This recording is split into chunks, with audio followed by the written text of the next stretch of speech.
looks like the little boy is okay, and that is a good sign. But, man, Albert was over there for what seemed to be a lifetime, and he was smiling and trying to get the youngster to smile as well, and I think it showed what kind of a classy individual he is. So let's take a look at the starting lineup tonight for Tony La Russa's squad. Albert Pujols is in there. It's brought to you by Xfinity. Leading it off at second base, Tyler Green. Ryan Ludwig, the right fielder, bats second. Albert Pujols hits third, followed by Matt Holliday, the left fielder. David Freese, the third baseman, bats fifth. Yadier Molina hits sixth. Joe Mathers in center field tonight. He's batting seventh. Adam Wainwright, the pitcher, hits eighth. And batting ninth and playing shortstop is Brendan Ryan, and they are facing left-hander Cole Hamels, who is making his sixth start of the season wheels. And Charlie Manuel said today he thought Cole was better last time out. In fact, he thought his fastball was one of the best sets of fastballs he's seen. Well, he was. He definitely was better his last time out. You know, you keep waiting for him to get consistent, to stay away from some goofy inning. He is pitching really well against left-handed hitters, as you see. They're right-handed hitters at .341. In fact, left-handed hitters have hit 2 home runs off him so far. That's it. I mentioned that on the Southwest Airlines scouting report about that inning that he seems to get involved in. When he keeps his fastball down and locates it, then he seems to have a good game. Well, Charlie Manuel also said about Cole Hamels, he thinks his best days as a baseball player are ahead of him. And a lot of that was because of the way Cole pitched early on. And here's the first pitch to Tyler Green. It's taken for a ball, and it's 1 ball and no strikes. Well, Andy Fletcher was certainly a person of interest in last night's ball game. He was the home plate umpire last night.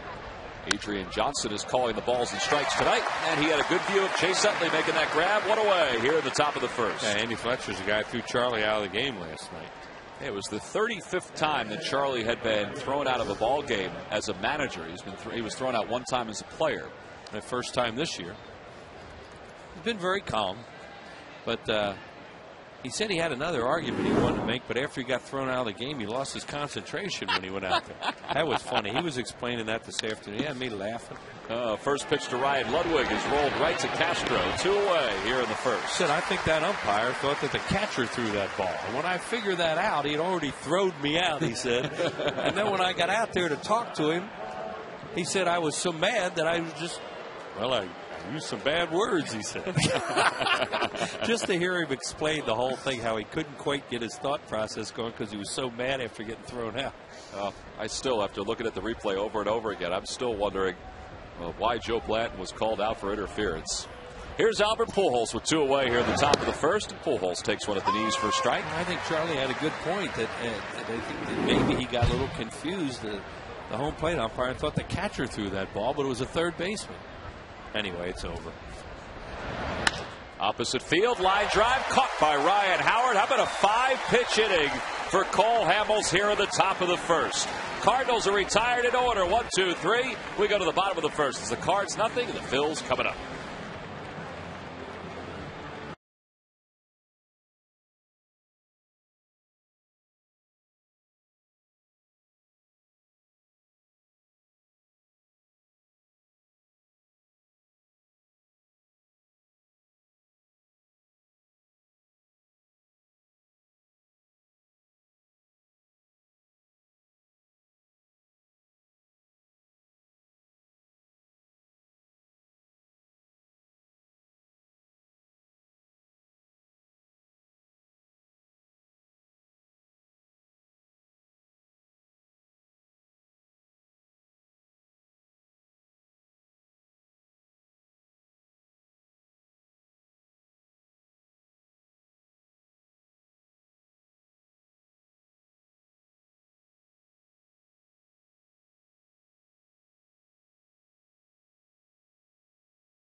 Starting lineup.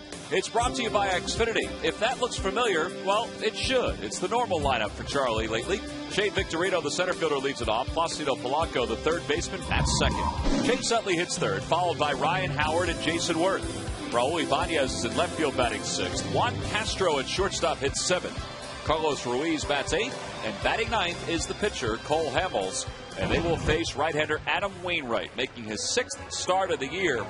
And Wainwright's been really good, Wheels, the last couple of years. Showed you those 2 home run balls the Phillies hit off him last year. He's only thrown 1 already this year. And it's almost the same date that they played that game last year, May the 5th. Great stats for Adam Wainwright. Here's our Southwest Airlines scouting report on him. Good fastball, sinker. He'll also four-seam it and ride it.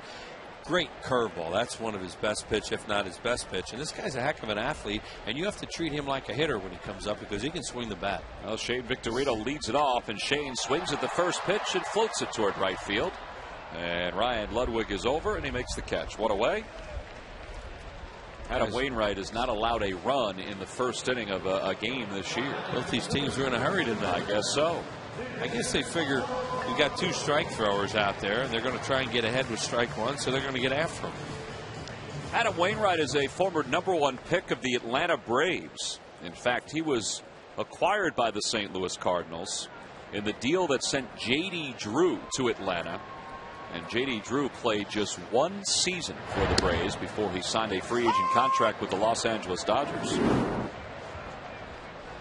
Placido Polanco is the hitter. Polanco hitting .290 with 3 home runs and 14 runs batted in. And a breaking ball on the outside corner for strike 2. The Lucky McDonald's Phillies home run jackpot contestant is William Easterly of Allentown, Pennsylvania. If the Phillies hit a home run in tonight's ball game, then William will win $100. The guy that was in that deal, they'll probably tell you they won it, was Jason Marquis. And Ray King also was a very serviceable left-handed pitcher. Pitched for a lot of teams. And then Wainwright was the third guy, was the quote-unquote prospect. And he's turned out to be really good. 1-2 the count to Polanco. And he's down on strikes, 2 away. So first strikeout for Wainwright. So now has 31 on the season. There's a Jaime Garcia from last night. Tom, I just talking about those breaking balls he just threw. And you get a good example of Wainwright, what he can do. Garcia was very good here last night also. But he threw curve and slider. This is a slider. It's a little harder breaking ball after that slow hook that he threw up there. And he got Polanco to chase and look bad. So 2 away here in the bottom of the first. Chase Utley is the hitter. Chase hitting .301 with 8 home runs, 18 runs batted in. 8 home runs, 4th most in the National League. And of his 2 hits against Adam Wainwright, 1 is an extra base hit, and it's a triple. Wainwright's not the kind of guy that's going to necessarily overpower you, but he has a moving fastball. There's a pop-up toward left field. Matt Holliday moves a few steps to his left, and he makes the catch. So Cole Hamels had a 5-pitch top of the first. Adam Wainwright has a 6-pitch bottom of the first. We go to the second. No score from Philadelphia.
Visit Phillies.com. Browse the largest selection of official gear, including the latest apparel, nostalgic memorabilia, and authentic classics. Get your gear straight from the official source, the Phillies.com shop.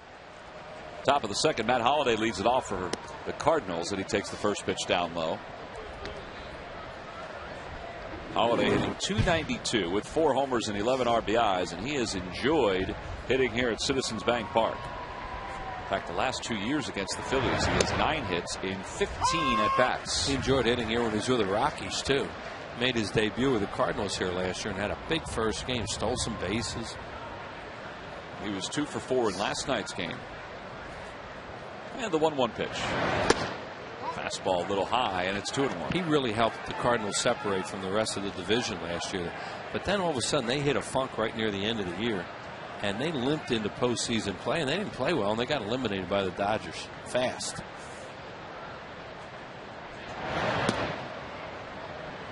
A long time it looked like the Phillies were going to play these guys in the first round. Yeah, things kind of get jumbled the last few days of the season, partly because of the way the Cardinals finished up the year. 3-1 pitch. Off the end of the bat, and it's 3-2. Well, there were wild card implications in there, like maybe 2 were going to come out of the. There's all kinds of stuff going on, and you were looking to see. The Phillies, I think, had the fewest wins of the division winners last year. Or no, they wound up getting more than the Cardinals at the end. That's what changed a lot of the matchups around, because the Cardinals were way ahead of them in wins for a while. Swing and a miss, and a good fastball by Cole Hamels. It was a little up in the zone, and Holliday didn't seem to be able to catch up to it. That's the first strikeout for Cole. Yeah, that's good cheese upstairs. I see Cole Hamels get a whole lot of strikeouts on fastballs in that area, because hitters either take it or they foul those off and stay alive, it seems like. 1 away. Here's David Freese riding a 7-game hitting streak. See his numbers over the last 7 games. Well, over the last 6 games, they're even better. He's hitting .563 over his last 6. What did he say last night after the game? Just trying to keep it going. Well, I've really been impressed the way he hits the ball the other way, and they're playing him that way too. They haven't shaded towards right and right center. The wind's blowing out pretty hard too, right and right center tonight. Should get knocked down towards left field if it's hit high in the air. Freese is second in the league in hitting at .358. And a swing and a miss, and it's 1-2, and that's a good off-speed pitch. Here's the double he hit off Figueroa. He tried to get a slider in a good spot, and he left it in the middle of the plate, and he banged it off the middle of the scoreboard out there, cleared the bases, and that kind of blew it open. Well, 2 hits last night for Freese. But Hamels is ahead, 1 ball and 2 strikes. And a swing and a miss, and another high fastball. That one hit 95 miles an hour. 2 away here in the second. How about that? High cheese. And as you said, Tom, good velocity, so those are tough to foul off even. He had thrown him a changeup the pitch before that and got him to swing. I've seen that in a long time. Him throwing high fastballs by people. Well, he's faced 5. He's retired the first 5. Here's Yadier Molina. 1 for 9 lifetime against Hamels. And a breaking ball taken inside and low, and it's 1 ball and no strikes. And there's a difference between what we're talking about, high fastballs, and a fastball that is high in the strike zone. Fastball a little bit high in the strike zone gets hammered. High fastballs like that get swung on and missed or fouled off normally because they're not strikes. Changeup swung on and missed. 1 ball and 1 strike. That separation is really good. His changeup's always going to be in the low 80s. And then he gets his fastball into the lower 90s like that. 10 miles per hour is perfect.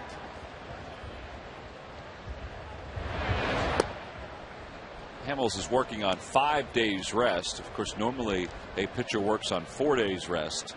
His numbers for his career are not overwhelmingly different on 5 days rest compared to 4. And those are his numbers against the Cardinals for his career.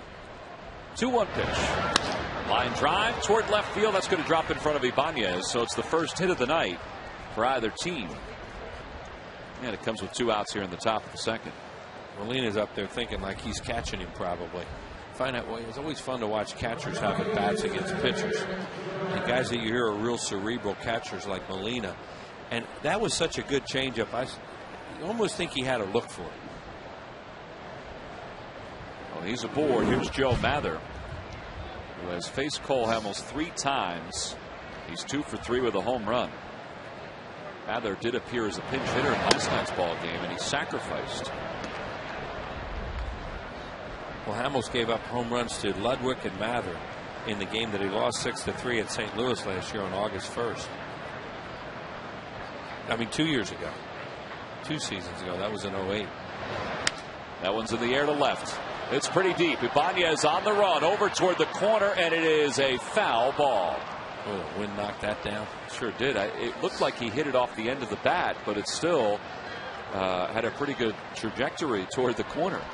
And the wind kind of kept it in the yard. See Mather right there hits a high changeup. And it's about 10 feet foul, but it really got knocked down. The wind can be a real asset tonight for the pitchers when balls hit the left and left center.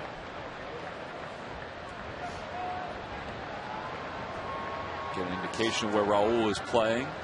Just took a step over toward the line. 1 ball, 1 strike to count to Mather. And that one misses inside, 2-1. On the Toyota Major League scoreboard, the Mets are taking a 1-0 lead over the Reds on Jose Reyes' RBI single. Mets won their final 8 games in the month of April, and then after losing the last 2 games of the series against the Phillies, they dropped one last night to the Reds, so they've lost 3 straight to begin the month of May. And because of that, the Phillies remain a half a game ahead of the Mets in the division, a game ahead of the Marlins and the Nationals. And the Braves 3 games under 500. They've won 3 in a row, and they are 3 games back. Hamels just came inside with 2 pitches, a fastball pushed him away, curveball in. Good time maybe to go away with that changeup. Boy, they're playing this guy to pull too, right on the line with Polanco. 2-2 pitch. Swing and a chopper. Slowly hit towards shortstop. Castro's got it. Long throw over to first. Little low. Dug out by Howard. And the inning is over. So Hamels allows a base hit. He strands one. Middle of the second. No score.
Comedy 2.5 Men, weeknights at 6:30 and 7, right here on MyPHL 17.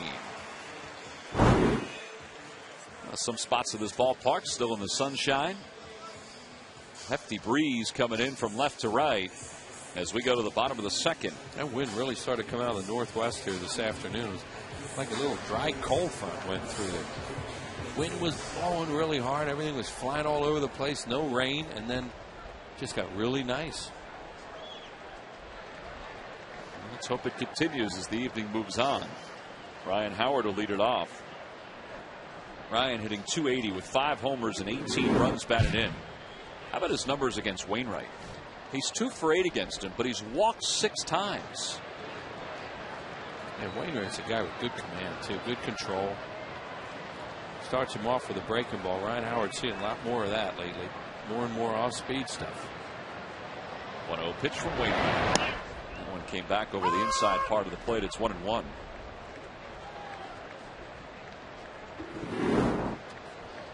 See Ryan's numbers against right-handers compared to lefties. Much better average. And that one jammed him. And it hit off his foot. So 1-2 the count.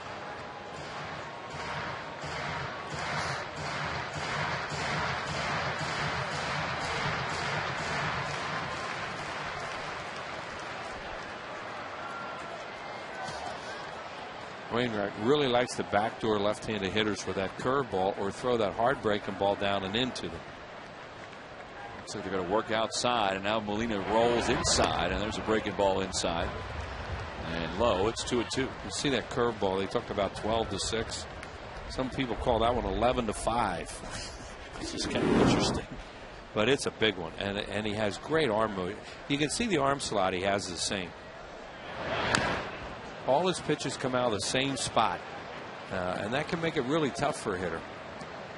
Wainwright is just 28 years old. He's a big guy, 6'7", 228 pounds. Last year he finished third in the Cy Young voting. But if you look at his numbers, well, they were Cy Young numbers. He had the most first place votes out of anybody. But Tim Lincecum wound up winning the Cy Young award. Carpenter, his teammate, finished second. And you see the active career leaders. Wainwright is third to Chin-Ming Wang, who's pitching for the Nationals in their organization. And then Johan Santana is second. Roy Halladay is fourth. 2-2 pitch to Howard. Fastball on the outside corner. And it's a called strike 3. I think you had a good point, too, when you were talking about Carpenter and Wainwright may have helped split the vote up. You know, and Lincecum, I don't want to say he snuck in there because he's so good. Wainwright had better numbers. This is a heck of a pitch after all those breaking balls. You just paint the outside corner with a fastball. That appeared to be a strike. Well, one away, and that'll bring Jason Worth to the plate. What a run Jason Worth is on right now. He has reached base safely in all 25 games the Phillies have played this season. And overall hitting .352, which is 7th best in the league. 4 home runs, 18 RBIs. Jason also has 13 doubles, which leads the league. Well, you know, the year he's coming off last year, he knows he's good. Well, you can think you're good, but now he knows he is. And he's always had the tools to be a good player. Never really had a chance to play as much as he has since he's come over here.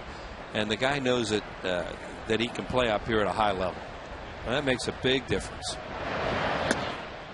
The other thing, too, is that aside from the sore hip he had earlier in April and some of the fatigue in his legs he's been healthy. Yeah, well, he had that wrist injury that really sidetracked his career there for a while. Thankfully, that's a thing of the past. 3-1 the count to Worth. And that one is rolled softly towards shortstop. Brendan Ryan slings it across the diamond. 2 away. So Wainwright has the first 2 outs here in the second. Well, that ball really moved away from him. Jason Worth is swinging it. He thought a fastball in the middle of the plate, and he hit it right off the end of the bat. I don't know if it was a slider or whether he cut his fastball a little bit. That just shows you how you change speeds, change movement a little bit, and in a fastball count, you can get a hitter out. Well, here's Raul batting with 2 away, hitting .225 with a home run and 12 RBIs. Ibanez is right on the doorstep of a couple of milestones. He needs 1 RBI to reach 900 for his career and 1 run to reach 800 for his career. And he's quickly in the hole. No balls and 2 strikes. Guy's got some repertoire of pitches. There he just threw a little change up there.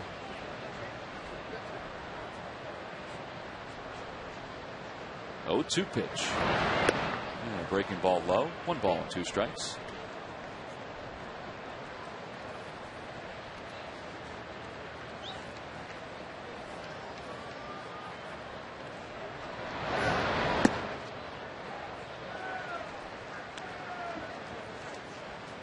What Wainwright likes to do, and I don't know if he'd do a 2-2, but he likes to throw inside like that to a left-handed hitter and then backdoor him with that hook. Well, there is the hook, and he rolls a foul. And he did it there. You know, everybody, you know, great baseball fans, you know, people that really follow the game will never forget that. And the Mets fans will never forget that hook he threw to Beltran to put these guys in the World Series. Yeah, frozen. And then he was the closer at that point. Closer, right. Well, they needed him because Isringhausen was hurt. And they moved this guy into the closer role. Isringhausen had that hip that finally had surgery. And they took a terrific starting pitcher, made him a closer. And he went in the World Series and was getting saves in the World Series against the Tigers. 3-2 fouled away. Ibanez remains alive, and he's got a pretty good at-bat going here. He and Worth both had good at-bats. Tony La Russa and Dave Duncan, during their time together with St. Louis and even with Oakland, they've had some projects. And Wainwright has never been a project, but they still were able to put him into a role he's not familiar with, and he thrived. And there's the first walk of the night. Just the 9th Wainwright is issued, and the Phillies have a base runner. And it'll bring Juan Castro to the plate. Well, he tried to do the same thing to Ibanez that he did to Howard, and that's paint the outside corner with a fastball, but that time he missed. Castro overall hitting .271. No homers and 10 runs batted in. Juan continuing to fill in for Jimmy Rollins, making his 18th start since Jimmy went on the disabled list. Jimmy was out taking batting practice again today. He mentioned the other day that he still feels tightness when he moves to his left, taking ground balls. And that's over at the knees. 1 ball and 1 strike.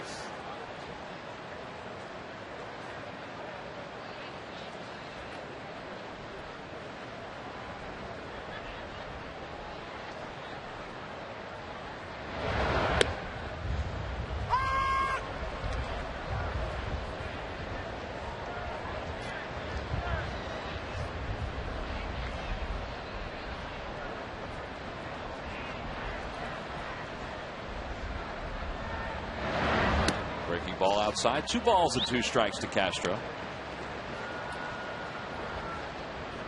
Speaking of Jimmy Rollins, you know, he's eligible at any time to come off the disabled list, but it's probably going to be later on this month that he'll be able to play and be back in the lineup on an everyday basis.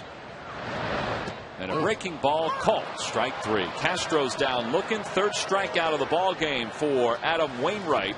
For the Phillies in the bottom of the 2nd, no runs, no hits. 1 man left. We head on to the 3rd.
Go to the fan forum section for all the information, and please submit your answer on the subject line. The question is, which contemporary of Willie Mays and Hank Aaron exceeded them in career batting average, on base percentage, and slugging percentage? Boy, that's a mouthful. Wow. The answer will be revealed in the 7th inning. Boy, there's a lot of potential answers for that, too. That's a wordy question. Did you rehearse that? No, but I did it very slowly. Adam Wainwright leads it off here at the top of the 3rd. You think about some of the great players that played at that time with Mays and Aaron. One of them in Philadelphia, Richie Ashburn. Wainwright out in front, no balls and 2 strikes. Wheels mentioned Adam Wainwright is not a gimme out. In fact, for his career, you saw his numbers. A .238 hitter, which in its own right is good for a pitcher. That's why he just got a changeup. He has 5 career home runs. Oh, this guy can rake. Yeah, they're a little indecision what they want to throw him out to. You know, do we want to go right after him, or we want to try and get him to chase? Well, here comes the 0-2 pitch. In the dirt, 1 ball and 2 strikes. There's your answer. He threw him a curveball.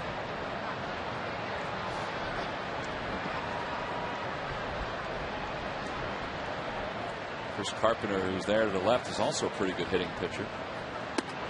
Moved his feet. 2 balls and 2 strikes. A 93-mile-an-hour fastball. That's Brad Penny, who's going to pitch here tomorrow night beside Carpenter. And some rotation. Now the 2-2 pitch. In the dirt, 3-2. That's a shame now. You know, you're getting buried 0-2, and then you start worrying too much.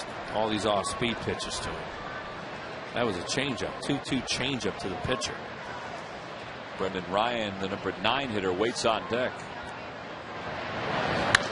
There's a line drive towards center field. Victorino got turned around, and he still is able to make the catch for the first out. Well, they always say for a center fielder, the ball that's hit on a line right at you is the toughest one. And if you didn't think that, Victorino put on a pretty good display right there. Yeah, and many times when you turn the wrong way, the way Shane did, you can't recover. Because by the time you get back, it's gone. And he makes a heck of a play there after turning the wrong way. You see him has a kind of bemused look on his face, and Penny's going, oh my God, he's got a double. So Wainwright is back to the dugout. And Brendan Ryan, the number 9 hitter, stands in. Ryan was 2 for 4 last night. And he takes a fastball for a strike. It's 0-1. Brendan Ryan joining a long list of Cardinals players under Tony La Russa who have had to settle into the number 9 spot in their batting order. Aaron Miles is another guy that's done that. Let's see, he's been doing it for 8 games now, and they're 7-1. So he's going to stay with it. He didn't do it for a while. Now he's back to batting the position player 9 and winning with it. So, you know, he's not going to change. See what the number 9 hitter has done average-wise. And Ryan slices one down the right field line foul. And it's 0-2.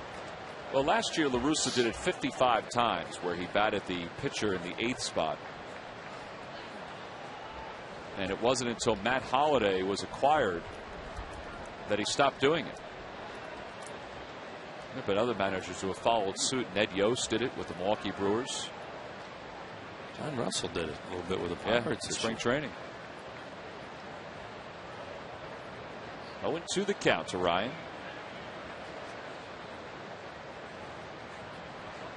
Trying to check his swing. Did he go? Yes, he did, says Tim McClellan. That's the 3rd strikeout for Cole Hamels. Ryan doesn't think so. And 2 away. Well, it's time now for our thirst inning. And it is brought to you by Budweiser, the official beer of the thirst inning. Got some crab fries. Got some Hatfield hot dogs.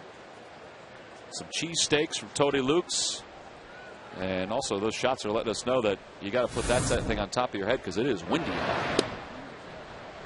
Here's Tyler Green, who lined out his first time up. Boy, Hamels has a good fastball tonight. And he's locating it well, too.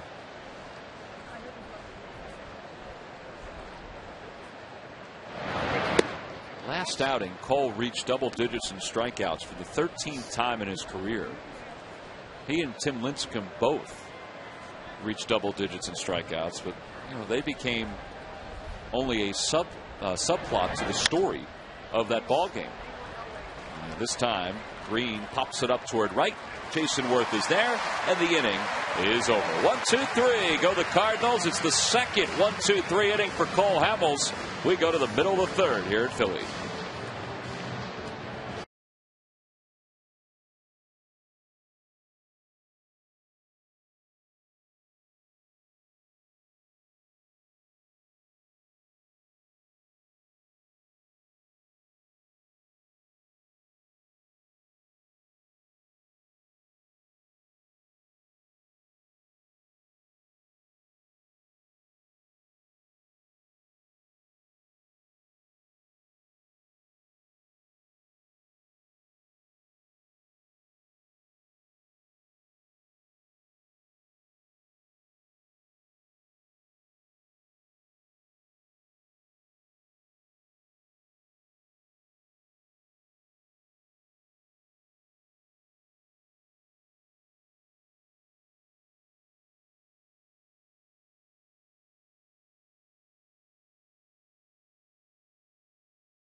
Your local tri-state Toyota dealers. Go Phillies. Go Toyota. Toyota moving forward. By the Pennsylvania Lottery. Benefits older Pennsylvanians every day. Must be 18 or older to play. Please play responsibly. By Budweiser with full flavor and a crisp, clean finish. It's what we do. And by your local Dodge dealers. Some of the great hats that the fans received today when they came to the ballpark. All fans received those hats. Compliments of Teva. And Carlos Ruiz bounces one right past the third baseman, David Freese. And boy, was that misplayed by Matt Holliday. It goes to the corner. It probably would have been a double anyway. But Holliday looked awfully awkward going after that ball. Well, Holliday thought that thing was going to kick off the stands down there. And by the time he realized that it was not going to kick off the stands, it was too late. Then it was down the line. You know, that's not knowing the ballpark. You know, he knows it well enough, but it's not like your home park where you have a better feel. And now it goes into the corner right here. And now he's going to wait for it to come in. But he also knows Ruiz is running a catcher, leading off the inning, and he's not going to third base. Unless Holliday all of a sudden went over there and fell right in his tail or something on the warning track, then maybe. But that would be the only way. Here's Cole Hamels in a bunt situation. He squares and bunts the ball in front of the plate. Molina thinks about third, throws to third, and he's out at third. Oh, this Molina's killing him. Is he out? I thought he was safe. I thought that Freese scooped that ball, and in scooping it, raised his glove up to the point where Ruiz snuck right in there. It looked like he hit the bag and then the tag hit him. But how about Molina again? All night last night, look how quickly he's on this. Ruiz thinks he can get there because it's a tag play.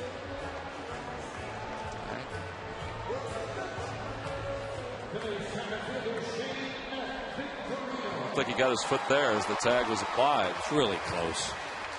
You know, and when the fielder gets a glove down like that, I thought he tagged him high. You know, yeah, I did too. From our eyes, when you watch it there, it looked like he tagged him high.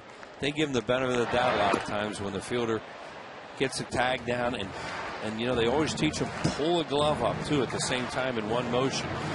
Make it seem like you've been sure. there. Yeah, you know, you sweep down, and sometimes you miss them, and you still get the call because you did a nice little sweep. Oh, one away, 1-0 the count to Victorino, make it 2-0. Philly's just not getting the bunts out of their pitchers in the last two games, and you know, they haven't bunted that well, but that guy behind the plate's ridiculous. Yeah, there's not many catchers that would even take that chance and go to third right. on that play. Oh, if it's a force, yeah, but on a tag play, no. But he also knew another catcher was running. In the air, around home plate. Molina doesn't see it. Now he comes back. And he doesn't get there in time. Well, he might have caught that if he'd have seen it right away. It wasn't hit real high, but if he sees that and breaks on it immediately, he probably catches that ball. Hey, every time the Phillies retire the opposing team in order, which they've done twice tonight, Comcast will make a contribution to Phillies charities. Phillies baseball is brought to you by Xfinity, only from Comcast. Xfinity, your complete lineup for digital TV, high-speed internet, and phone.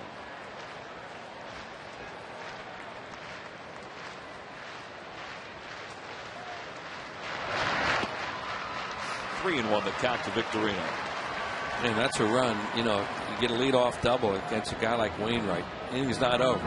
He can still score, but that's a run. You really want to get a lead if you can, especially when Hamels is throwing tonight.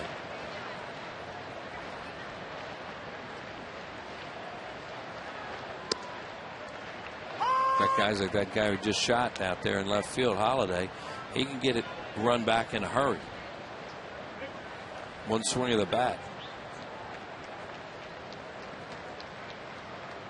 Hamels a short lead off first. You have fun on Thursday when Holiday and Halliday are going at each other.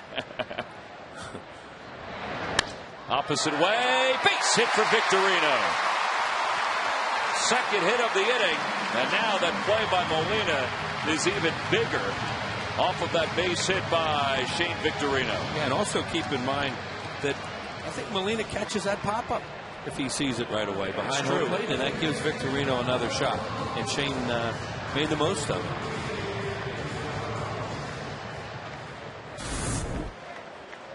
This is a really good effort here by Brendan Ryan. Shane hit that ball hard, but it was slicing away from the shortstop. Oh, what a way. Placido Polanco, the hitter, he struck out his first time up. Polanco has been scuffling lately, ever since he was hit by that pitch by Tim Hudson. Talked to him yesterday. He said the elbow is getting better. He said, but every once in a while, when he swings, he feels this little twinge in his elbow. And he said it's painful. Yeah, he's been striking out a little bit. Yeah, looked like he was breaking out of it against the Mets a little bit in those last couple games. 1-0 pitch. Bounce towards shortstop. Could be two. Ryan's got it to second for one. Over to first, and it's knocked down, but it's not handled by Pujols. And the inning is still alive. Hamels goes to third. Phillies get a break. Well, Victorino put some pressure on the second baseman Green there, and it helped make a low throw. Pujols will catch him a lot of times. Didn't do it this time. So the Cardinals are a good defensive team. Are giving Phillies extra outs here. This is a dead double play ball. Now see where Shane is. You know, he made it. What he did was he made him take the throw and come across the bag in the middle of the infield. I don't know what his most comfortable pivot is, but he threw it in the dirt. Yeah, he just made a bad throw. Yeah, and you know, I was thinking Shane maybe got on him a little bit closer than that, but he did make him go maybe to an area he doesn't like to throw from. You don't know. Second basemen have favorite ways to pivot.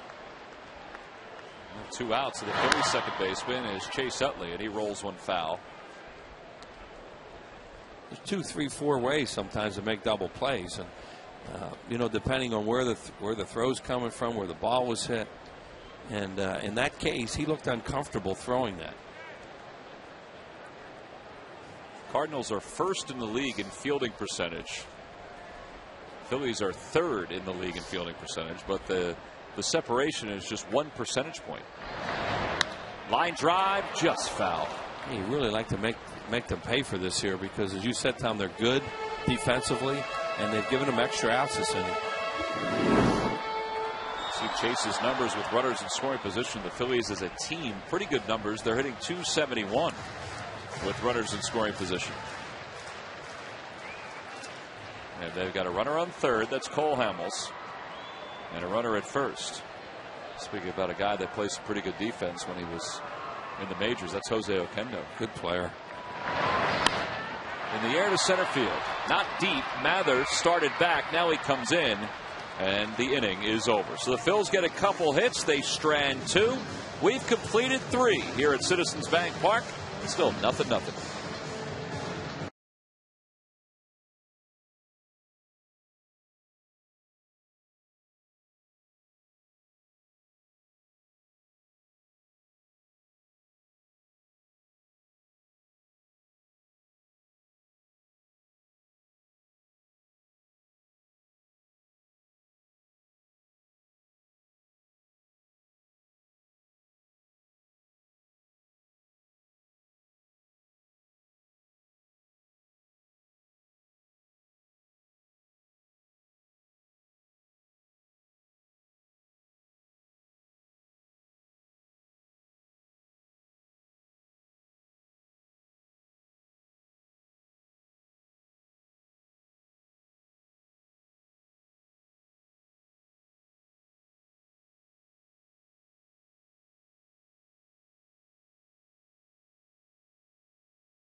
19th and Thursday, May 20th.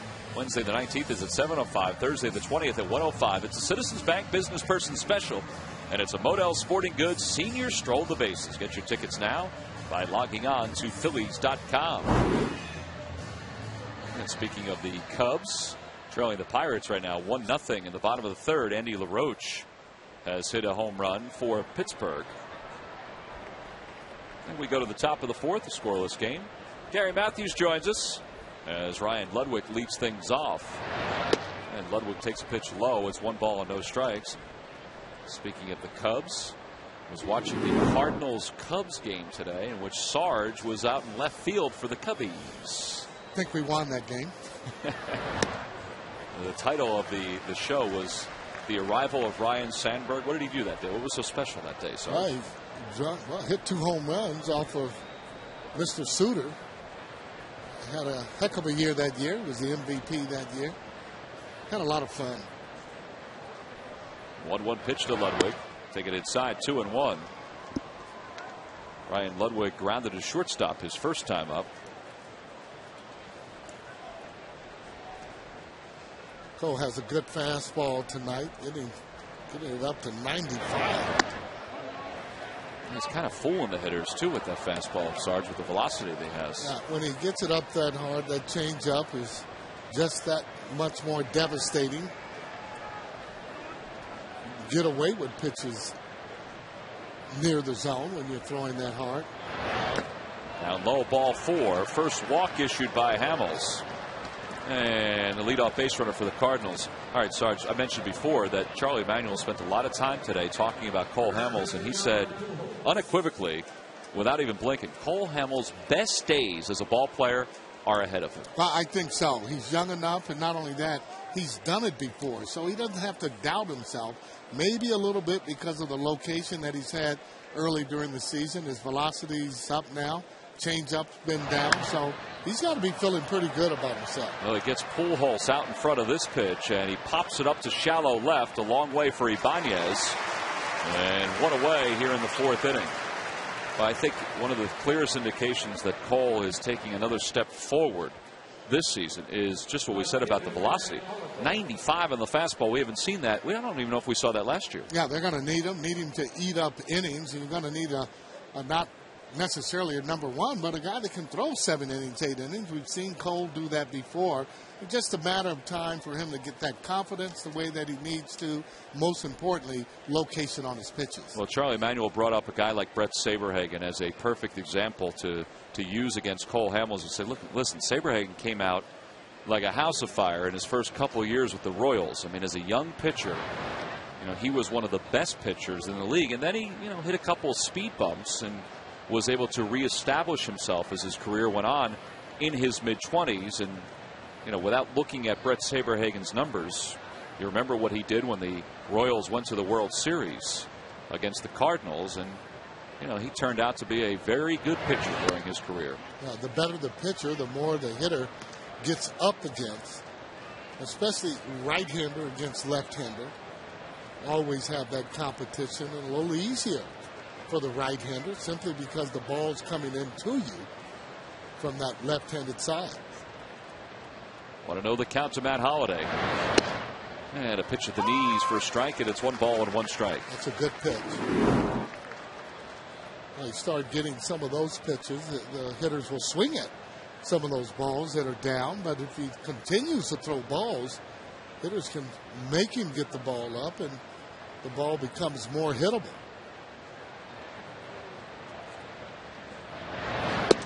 Another strike. Same velocity. An even better spot on the inside part of the plate. 1-2 to Holliday.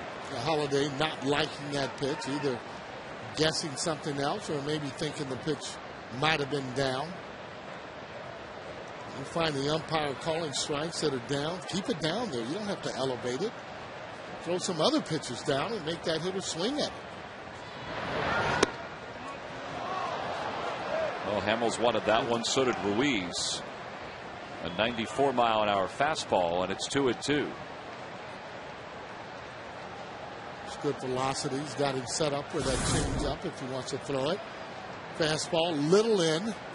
He's pitching a lot A lot more in tonight, and you like to see that. In off the plate, getting some strikes.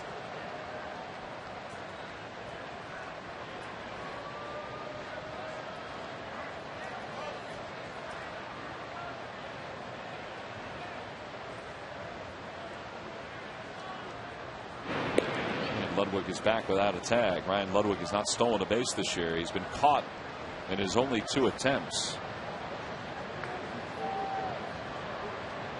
No score, top of the 4th inning. It's Cole Hamels against Matt Holliday. Hamels won the battle the last time, getting Holliday swinging on strikes. And here he's got the count, 2 balls and 2 strikes.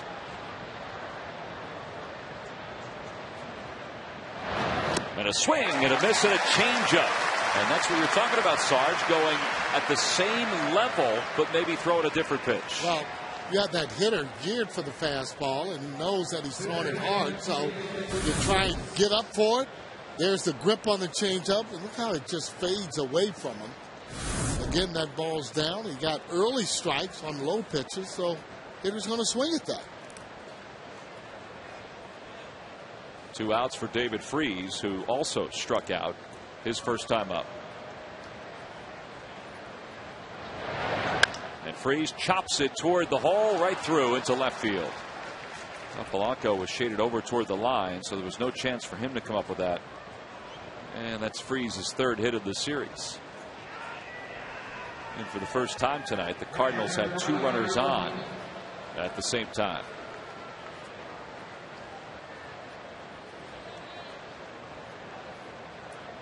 Well, the Phillies are preparing for their 52nd, or I should say 53rd consecutive sellout. Ashburn Alley is loaded once again. Folks walking around on a gorgeous night. Some hanging around.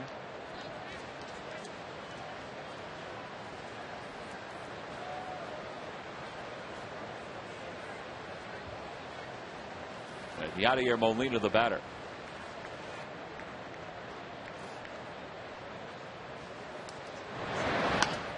Molina late on the first pitch, and he fouls it off. He singled his first time up.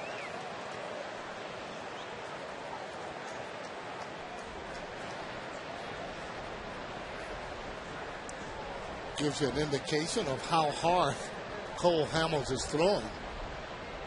Molina awful late, barely getting a piece of that ball as he shoots it into the stand.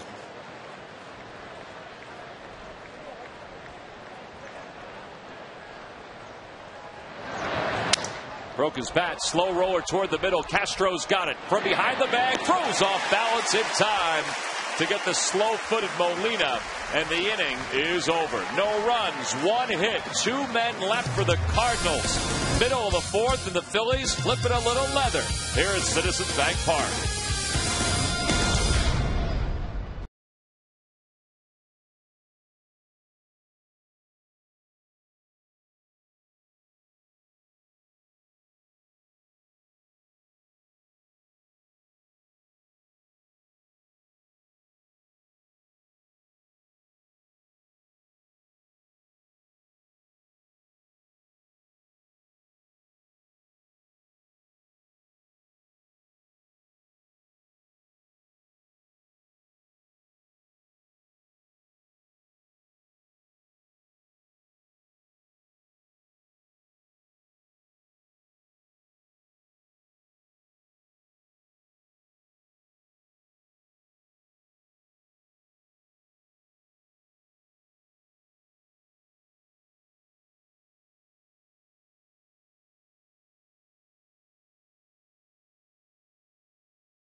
Philadelphia area Chevy dealers. Visit ChevyDealer.com. By Southwest Airlines. Go to Southwest.com. Grab your bag. It's on. And by McDonald's. McCafe your day at McDonald's with a new McCafe Frappe. Last of the fourth. Each team with 2 hits. Phillies had a little bit of a rally going in the third, but were unable to score. And now they'll go back to work against Adam Wainwright with the big man, Ryan Howard. Ryan struck out looking his first time up. 0 for 1. One of 3 strikeouts for Wainwright.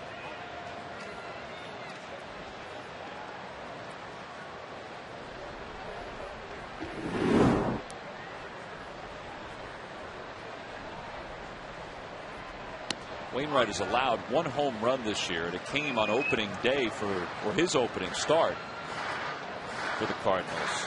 So he has now gone 35 innings without allowing a home run. Well, then he's due.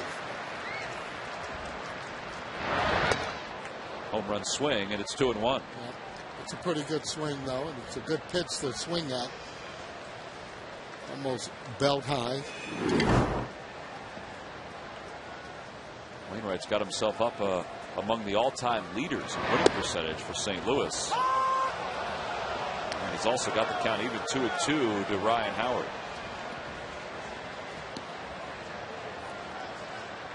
He's been calling that pitch, so it's up to the hitters to make that adjustment. If an umpire's calling low pitches, you're going to have to offer him.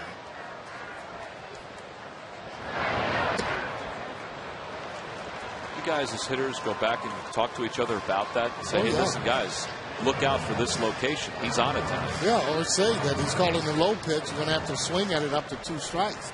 You know, you'd like for him to get it up, but you don't want to take that pitch with 2 strikes on you, and he's been calling it. Ryan stays alive as he fouls that breaking ball off. And it remains 3-2. All right, so if you don't like it, up to 2 strikes, you can let it pass. Oh, yeah. See if he calls it a ball. If it gets to 2 strikes, well, then you got to trigger something in your mind saying you got to swing at it. You got an offer at the ball because he's been calling those low pitches. And a swing and a miss at a 93-mile-an-hour fastball. 1 away. 4 strikeouts now for Wainwright. Almost the same way. That's a 2-seamer as you see the ball running away from Ryan Howard. Fastball starting on the outside part of the plate. Frustration on Ryan Howard's face. He's probably going to go down and take a look at that pitch and see where it finished up. Jason Worth takes a breaking ball outside. Jason grounded out to short his first time up.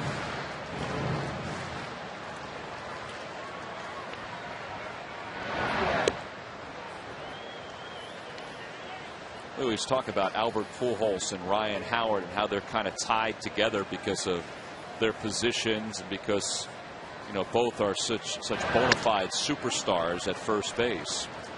Jason Worth, you can kind of say, is tied to Matt Holliday, particularly with the way this year is going to be moving on for Jason, because Holliday just signed a 7-year deal with the Cardinals during this offseason. You can kind of say the same thing about Jason Bay, who signed a long-term deal with the Mets. You know, Pujols and Ryan Howard are always in discussions because of their position. Well, Jason Worth is kind of close to Matt Holliday as a player. He's going to have to come back, as Adrian Johnson calls that a strike, because Holliday last year hit .313 with 24 home runs, 109 RBIs, 14 stolen bases.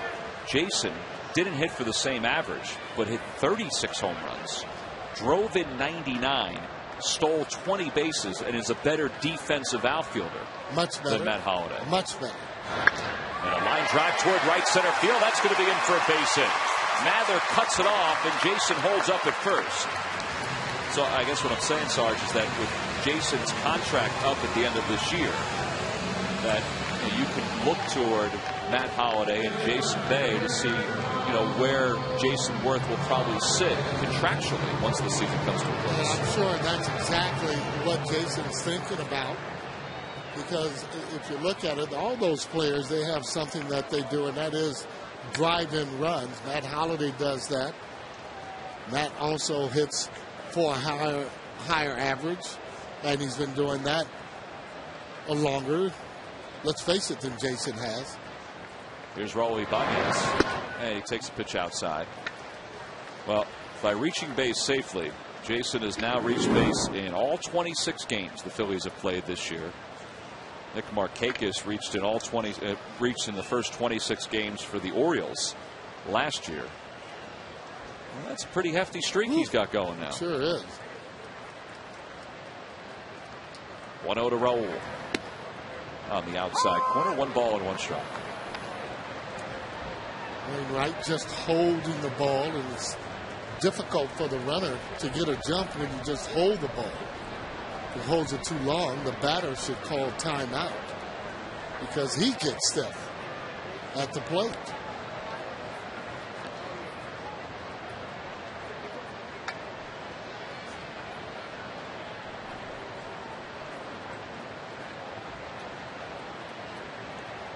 Should be looking to try and get a jump. Got to go too, because Molina does have a good arm and usually throws right at the bag. And he's going to throw behind Jason Worth, who's back diving. Molina does that often. See that gold logo on Molina's chest protector. That's because he's a gold glover behind the plate. Yeah, not afraid to throw to any bag. As you see Jason scampering back. Plenty of time.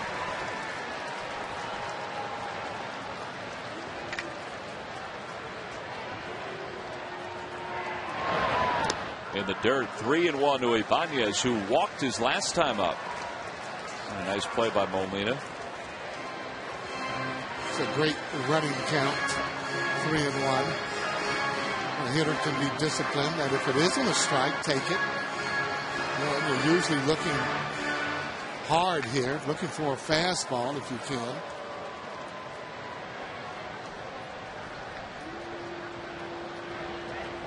Jason does not go. Pitches high. Ball 4. Second time Raul's walked in the ball game. And the Phillies have 2 runners on with 1 away here in the bottom of the 4th. Hey, the Cleveland Indians are coming to town beginning Tuesday, June 22nd. Little interleague play. Come see Lou Marson, the former Phil, has been catching a lot for Cleveland. It's a 3-game series that winds down Thursday, June 24th at 1:05 with a Citizens Bank Business Person Special. You can order your tickets now by logging on to Phillies.com. The Indians still have one of the better players in Grady Sizemore, and Travis Hafner tonight has 2 hits as the Indians lead 4-1 over the Blue Jays. And Yadier Molina is going to head out to the mound and talk to Adam Wainwright.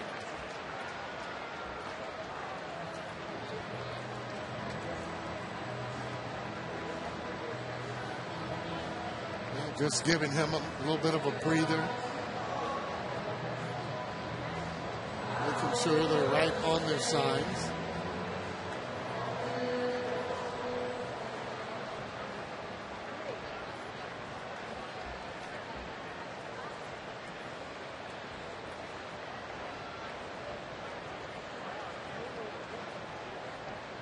Jason Worth is on second. He's in scoring position. Ibanez on first, not being held on. A scoreless game here in the bottom of the 4th.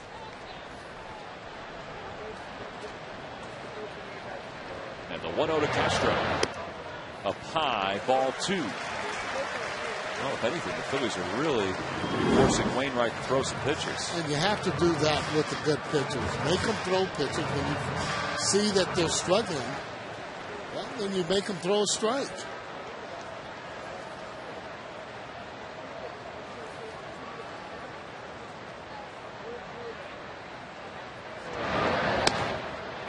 Still hasn't thrown one to Castro, and it's 3 balls and no strikes. Dave Duncan, the Cardinals pitching coach, longtime right-hand man for Tony La Russa. They just tried to aim that pitch and got it up high. See him just trying to just throw an easy strike. That's when pitchers usually throw balls. Got to keep it the same motion. Castro has taken all the way on that one. It's 3-1. Phillies have forced 7 3-ball counts from Adam Wainwright in this game. That's pretty good. Predictable count. Should get a fastball here.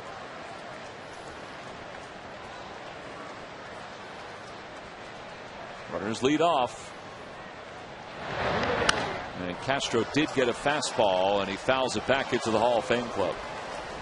He got his fastball, just a little bit too hard of a swing, a little bit wild on that swing. 3-1. You just want to try and make solid contact if you can. Stay on top of the ball or stay through the ball. Carlos Ruiz waits on deck.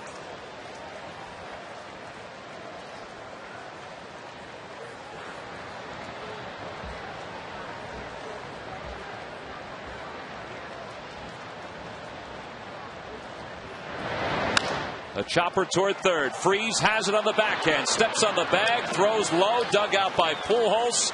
A double play, and the inning is over. So David Freese begins the 5-3 double play and gets Adam Wainwright out of a potential jam here at the bottom of the fourth. No runs, one hit, one man left.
Catch Chris Noth in 2 hours of the criminal or crime drama Law and Order. Boy, I've read that how many times and I can't get it right there, Sarge. Sorry about that.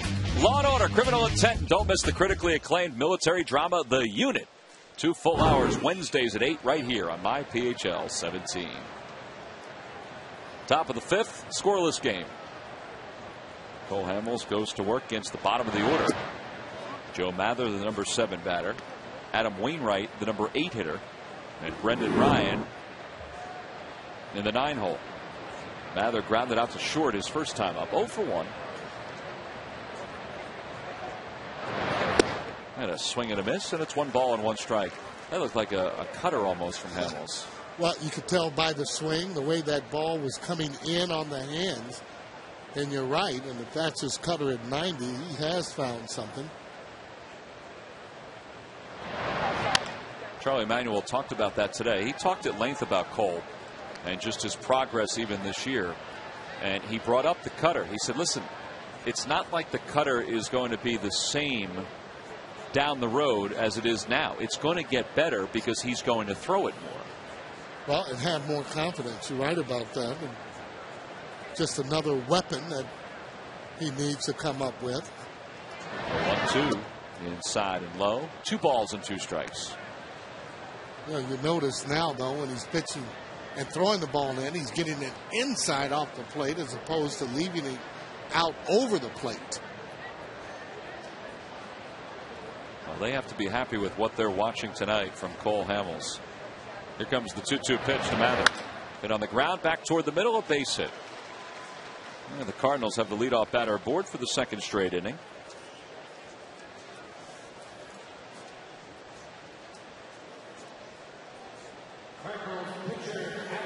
So Hamels will work with a base runner, and Adam Wainwright is up. And well, Sarge, I'm not sure what Tony La Russa is going to do here. If the pitcher's up, normally it's a sacrifice situation, but he is batting in the number 8 spot. Well, I guess that's what he is going to do. Is he shows bunt, now he pulls it back, and he squares again. Well, sometimes Tony will hit and run in this situation. He will fake the bunt and slap the ball. So you're right. You don't know exactly what he's going to do, but this is a clearly bunt situation. No score in the game. Have your pitcher that's up at the plate.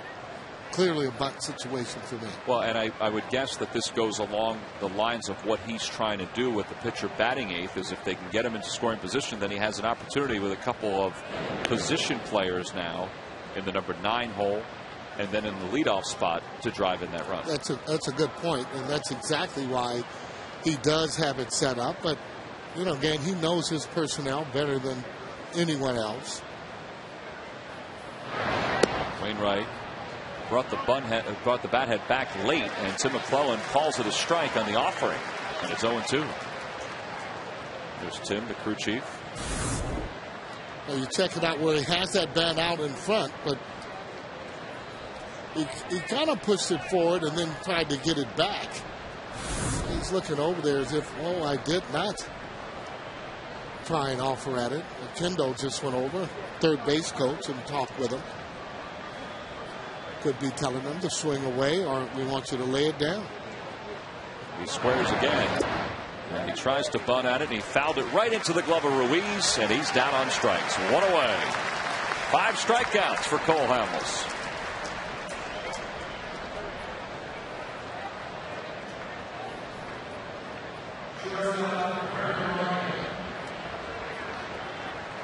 Want to be aware of the hit and run here. Tony does like to do that. That's a running game, and he'll do it with pitchers that he knows that are around the plate, that throw strikes. That's when you can use the hit and run. You can't do it on pitchers that are wild because it's not predictable. They're going to throw a strike. Hamels has been around the plate. Brendan Ryan shows bunt on the first pitch from Hamels that takes it inside, 1-0. Now he was obviously up there butting for a base hit. Yeah, he would have been trying to either push the ball or drag the ball. Looked like he was going to push it toward first base.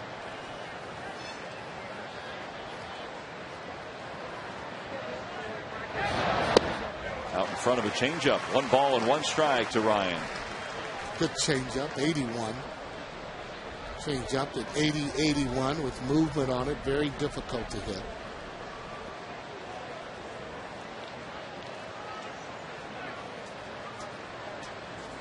Mather led off the inning with a single. 3rd hit of the night for the Cardinals.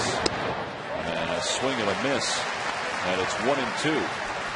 And Cole has thrown mostly cutters in this inning as his fastball. His location has been great tonight, and hitting the corners, keeping the ball down.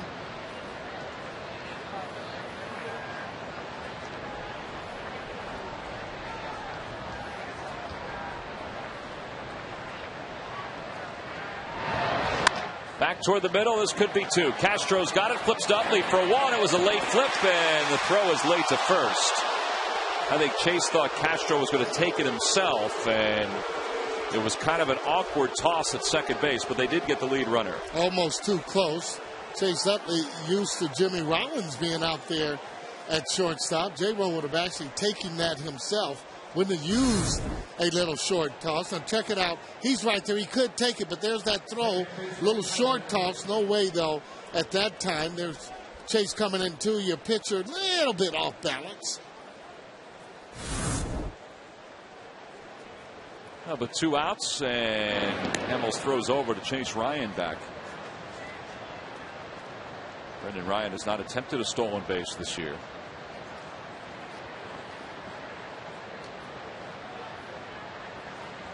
Tyler Green is the hitter. He's 0 for 2. He's lined out, and he's flied out to short right. Former number 1 pick out of Georgia Tech. And he offers it a changeup. They appeal, and no swing, says Tim McClellan. Cardinals back a few years ago in 2005 had 2 first-round picks. Green was the 30th overall pick, and the guy they took before him was Colby Rasmus, who was the starting center fielder last night. So those are 2 pretty good picks, because both out of the first round have made it to the big leagues. Yeah, and that's how you judge it when your players get to the major leagues. Tells you that they're doing pretty good jobs and doing some scouting. Scouting very important in the major leagues, especially when you're getting rid of some of your top players to get top players in return. Florida Marlins have probably done the best job in getting players, trading good players, and getting players back.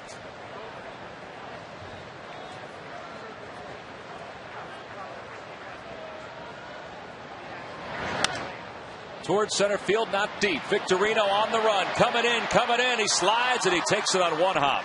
Over to third goes Ryan. And the Cardinals have runners on first and third with 2 down here in the 5th inning. That was kind of out into no man's land. Yeah. Victorino was playing his normal depth, and because it wasn't hit that hard, he had a very tough time coming in to make that catch. Well, he got an excellent jump on it as you see him coming in. He does a great job sliding, keeping the ball in front of him, because if he doesn't, that runner's going to be able to score. See how he keeps that in front of him? Soft hands as he catches the ball on 1 bounce. Folks might be wondering, why he doesn't dive forward for it. I mean, it's a chance that he would take to try to make the catch, and if he doesn't, Ryan very well could score all the way from first. Yeah, and hard to dive when that ball's straight at you. You like to dive when it's in one side or the other. Here's Ludwig, who takes one low. 1 ball and no strikes. Ludwig is 0 for 1. He walked his last time up. Grounded to shortstop his first time. No score, but the Cardinals are threatening with 2 outs. They have their first base runner at third.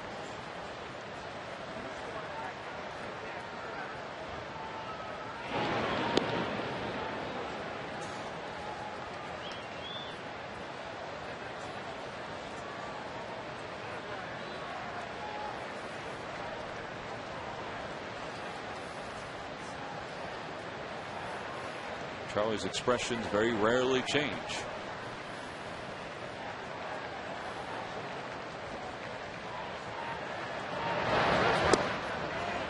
Little low, 2-0 to count. Yeah, even though Albert Pujols, who's hitting next, hasn't been hitting the ball real hard this series, this should be a good pitch here for Ludwig, because you just don't want to go 3-0. And a line drive, hooking foul. And a nice catch by that gentleman right there. It hurts, but he still made the catch. Oh,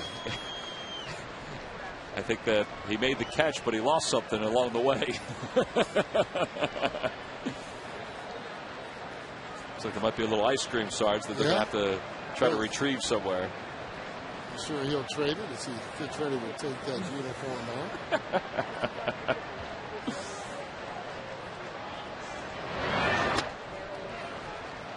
Ruiz may have been crossed up on that pitch. It's 3-1.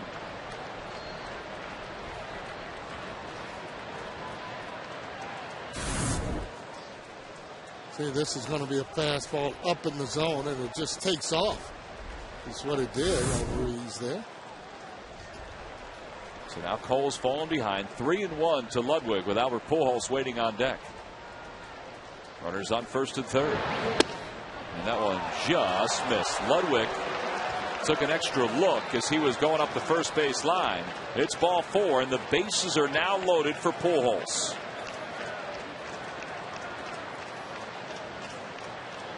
Hey, if you're looking for something to do this summer, if you're a boy or girl ages 6 to 14, want to learn the game of baseball, or girls age 6 to 14 who want to learn the game of softball, well, the Phillies Baseball Academy might be the right thing for you. You can log on to PhilliesCamps.com for more information, or call 610-520-3400. Get a trip to the ballpark, a uniform, so many things. It makes it a great event.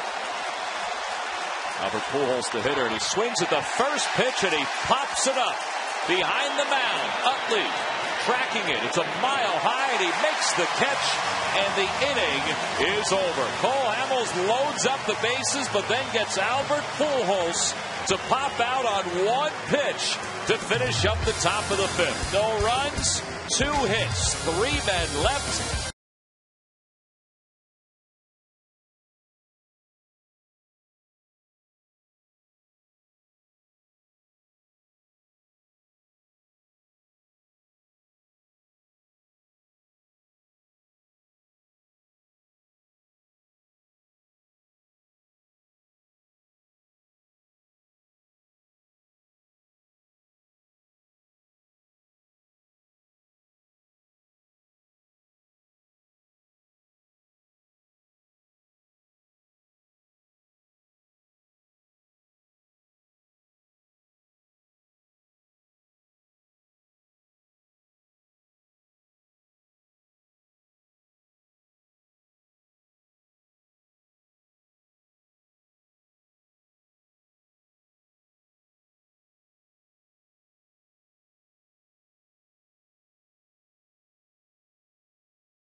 Off the top of the fifth inning, Cole Hamels threw one pitch to Albert Pujols and got him to pop out to second with the bases loaded. Yeah, got him on a high fastball out of the zone. Albert a little bit anxious up there, not getting a pitch to hit.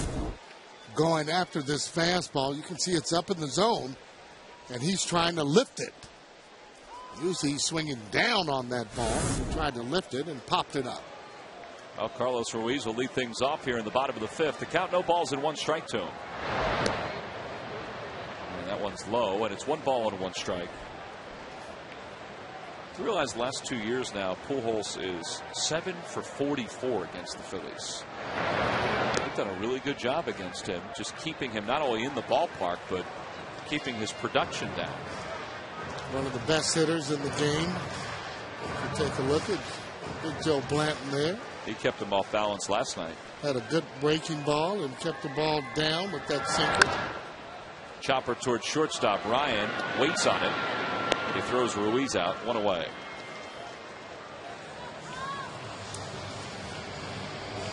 One gone here in the fifth. And Cole Hamels will be the batter. Hamels reached on a fielder's choice his first time up. He tried to bunt Ruiz over to third after Ruiz doubled to start the third inning. And Yadier Molina threw Carlos out at third. Hamels wound up getting to third in that inning, but the Phillies couldn't score. And the 0-1 pitch to him in there for a strike. 0-2. Yeah, very important to get that ball out where the fielders can field the ball as opposed to the catcher.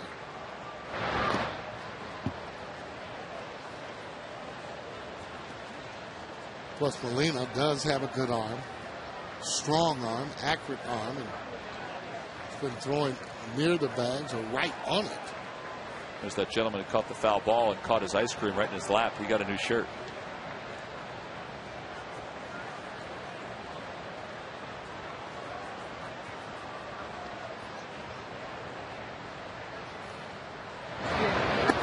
And 2 away as Hamels is down on strikes. That's the 5th strikeout for Wainwright.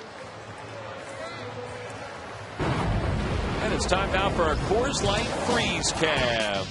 Oh, my. Well, we have our guys actually practicing their grip.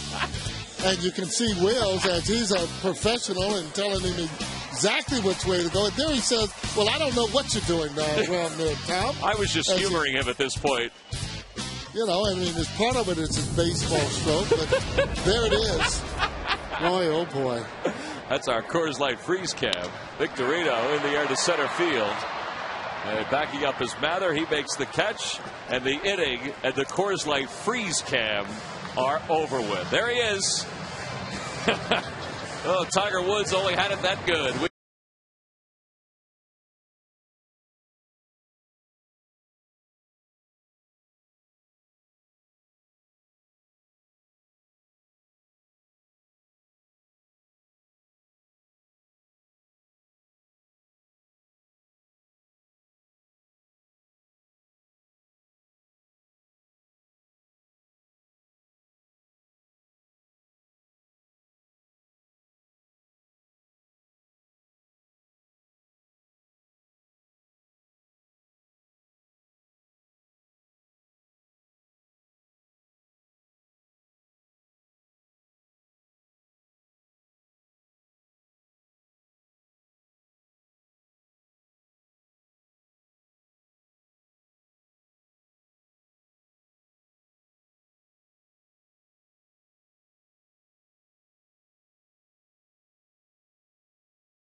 What could occur because of the weapons the Phillies possess.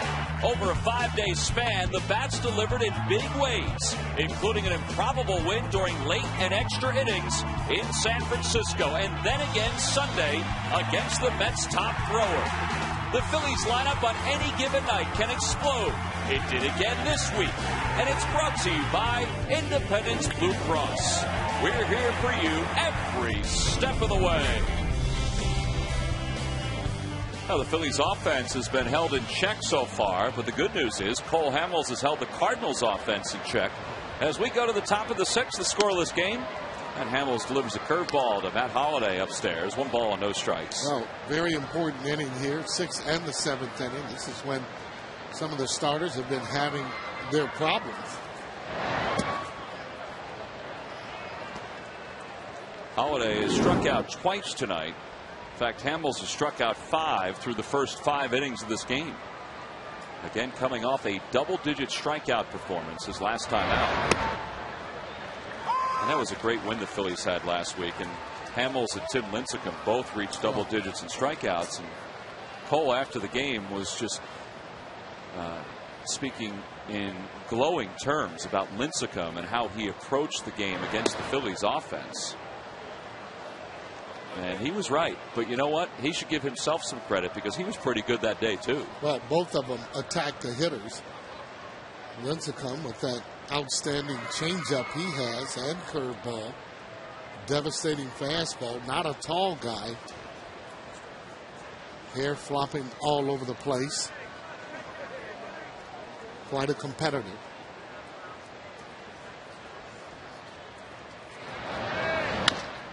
Good pitch by Hamels, and Holliday is going to get a base hit out of it. It was away and down, and Holliday was able to get the bat on the ball and pick up his first hit of the night. So the Cardinals have a base runner to start the 6th, and it brings David Freese to the plate. You know, it's odd to think about the Cardinals, Sarge, who have won 18 games, sitting in first place in the National League Central, as a team that, you know, has to tinker with things, but you know, they've been tinkering with some things offensively as this series has gotten underway. Well, I think that's easy to do when you have a pitching staff that's able to keep the score close, so you can bring in some of the younger guys, and they've been doing well. You got Albert on the team, and you got Holliday, Ludwig. Those are your veteran type players you have on the team. So they fall right in. the younger guys and trying to do what they should. And they're good athletes, evident of what they're hitting. Well, and Mark McGuire, who's their first-year hitting coach, has talked to them about kind of swinging at better pitches, as this series gets underway here at Philadelphia.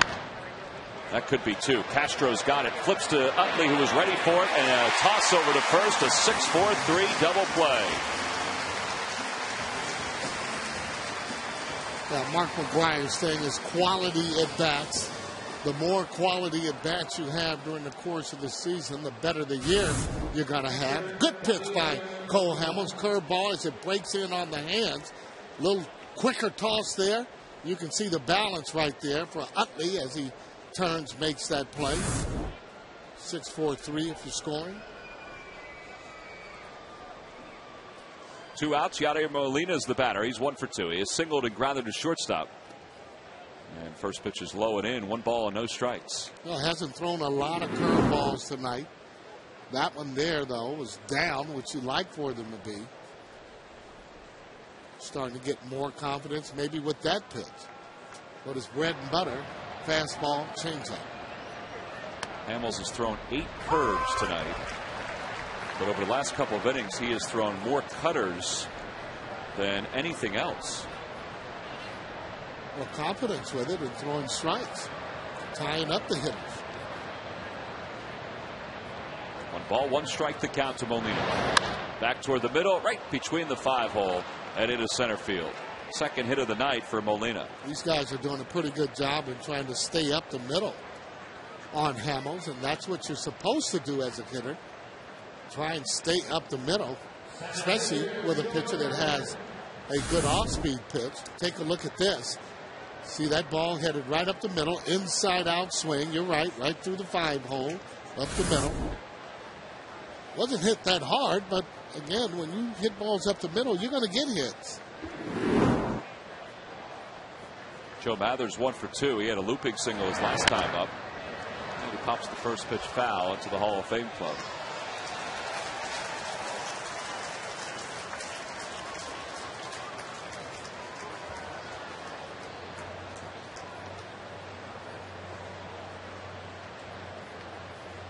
Not a big lead for Molina over at first base.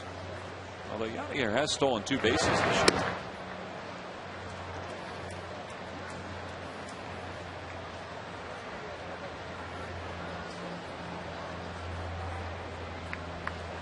If he goes off of Hamels, it'll be on first move. Doesn't have a big lead at all. Oh, there he goes on first move. A swing and a miss. A throw to second base is a little late. Chase thought he got the tag down, and Molina's got his 3rd stolen base. Yeah, he doesn't have the speed to go when he just picks up the leg. So what he'll do is just guess that he's going to go home, go on the first movement, and which he did. Ruiz not very happy, but nothing he can do about this. Look at this running jump. Puts his head down, straight still. Barely gets in. See that throw again. Almost got him there. I think he was safe. That's a good shot right there. You saw his foot happen the bag before Utley applied the tag. No matter, though, because Cole Hamels has come back with a beautiful changeup to strike out Joe Mather and finish off this 6th inning. We go to the bottom of the 6th. It's Polanco, Utley, and Ryan Howard due up against Adam Wainwright.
By WB Mason. Who but WB Mason for amazingly low office product prices. And by Xfinity from Comcast, proud partner of the Phillies. Oh, this has been a heck of a ball game. A pitcher's duel in every sense. Sold out crowd as we go to the bottom of the 6th inning. And no score as Placido Polanco will lead it off for the Phillies. They try to get something going against Adam Wainwright. They've had chances against Wainwright. The Phillies have stranded 4 so far. Meanwhile, Cole Hamels has stranded 6 base runners and has picked up 6 strikeouts along the way. So here's Polanco, 0 for 2 against his former team. First time around, the Phillies acquired Placido Polanco from the Cardinals in the deal that sent Scott Rowland over to St. Louis.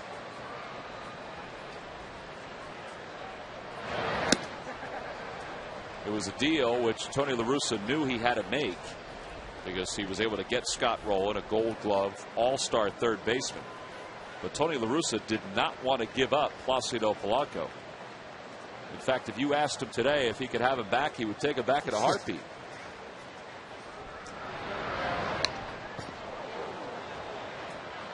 He does a lot of little things for your ball club to win. He's a good defensive player. Can play second, play third. Likes to hit behind the runner, so he doesn't overswing a lot. Tony likes players like that, and so does Mr. Manuel there. Placido hits one off the glove of Freese, and it trickles into foul territory off the left field line. And Polly's going to get to second base. He's there standing. And the Phillies have the leadoff batter aboard in scoring position here in the bottom of the 6th inning. And we'll see how they score that one.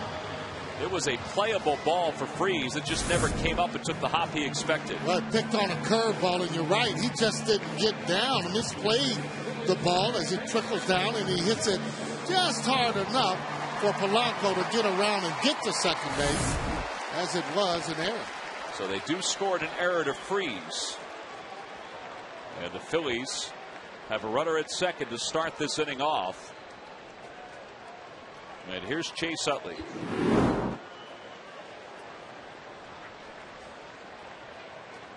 Chase has flied to left. He's also flied to center. And he pulls it right side. That'll get Polanco over to third. I got to tell you, that was just a great at bat there. It was a sinker ball. Chase goes out and does what he wanted to do, and that's pull the ball. This is what you call giving yourself up for the better of the team and getting that runner over the third base. That was done on purpose. As he just went out, not trying to even go for a hit. You see him getting high fives in the dugout as he rolls the ball over to the second baseman. Good job. And he puts Polanco over third. Utley does with less than 2 outs. So now a fly ball could score Polanco. A ground ball toward the middle could score Polanco. And now the Cardinals bring the infield in as the pitch comes in. Tony La Russa taking a page out of Bobby Valentine's book. Bobby Valentine used to do that all the time with the New York Mets. Well, you take a chance, though, because if the ball is not hit exactly at the fielders, then it's going to be a base hit. Now, he'll start his guys back and a lot of times bring them up when they get ready to pitch.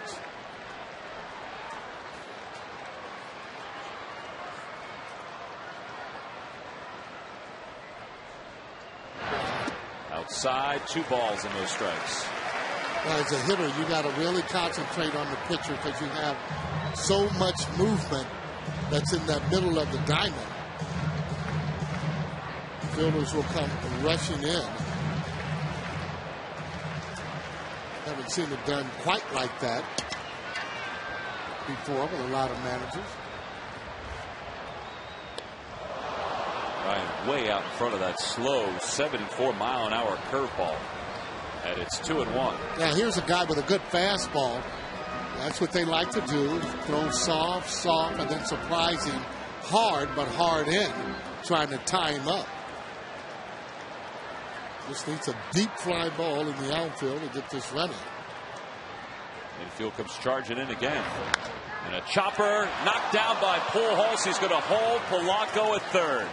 2 away. Wow. That is a good play by Albert Pujols. Good play. All you can do as a hitter is just hit the ball hard. And he did. Well, Jason Worth is due up, and it's time now for our Bloomberg Sports analysis of the game. And we analyze Jason Bay, Matt Holliday, and Jason Worth a year ago. That's their batting average. Worth is in blue. Holliday's in green. He's the leader up at 314. And Jason Bay is in white. Now the home runs. You see that Jason Bay and Jason Worth each with 36. Holliday with 24. And then finally with RBIs. And they're pretty close. You know, you have Bay with 119, Holliday with 109, and Jason Worth with 99. Bloomberg Sports, the leader in data analysis, has developed an analytical product being used by the clubs. Log on to BloombergSports.com for details. Jason batting with 2 away.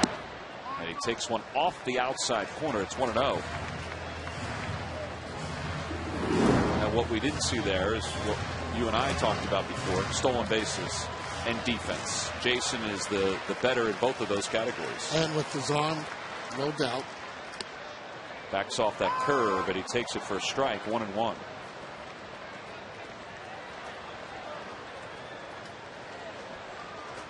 Polanco's on third. He led off by grounding one off the glove of the third baseman David Freese for a 2-base error. Slow roller, swinging bunt toward third. Freese has got it. Off balance throw in time to get Worth, and the inning is over. The Phillies strand a runner in third here in the bottom of the 6th inning as Polanco reaches on the error by David Freese. We've played 6. It's still a pitcher's duel.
Probably the pivotal at bat of this ball game for Cole Hamels as he was able to get Albert Pujols to pop out with the bases loaded on one pitch to finish up the 5th inning. And Cole now goes to work against Adam Wainwright to begin the 7th in a scoreless game. And he throws a curve high. 1 ball and 1 strike to Wainwright, who is 0 for 2. They figured runs were going to be precious here tonight. Phillies have twice had a runner at second with nobody out and haven't scored. And the Cardinals, as you just mentioned, Tom, with that at bat by Pujols with the bases loaded, 2 outs, and he popped up the first pitch. Now, it may not stay this way, Bills, but the Phillies pitchers have done a really good job containing him the last 2 years. Yeah. Going to play him 8 times this year, though, so that's scary. 1-2 pitch to Wainwright. He stays alive and chops it foul. You don't see a whole lot of that with teams in other divisions. You know, then you go 4-4 with them, and the Phillies will play 4 out there after the All-Star break, and they have 4 here with the Cardinals. It may not be the last time they face the Cardinals. The Cardinals are leading the Central. The Phillies are leading the East. That's what we're talking about. It looked last year like they had a chance to play them in the playoffs. Toward third base, a foul ball. And it remains 2 balls and 2 strikes to Adam Wainwright. Time now for our Verizon Wireless game summary. And it's all pitching here tonight. Look at the lines on Hamels and Wainwright. They pitched out of some jams. Phillies have had more opportunities with runners in scoring position.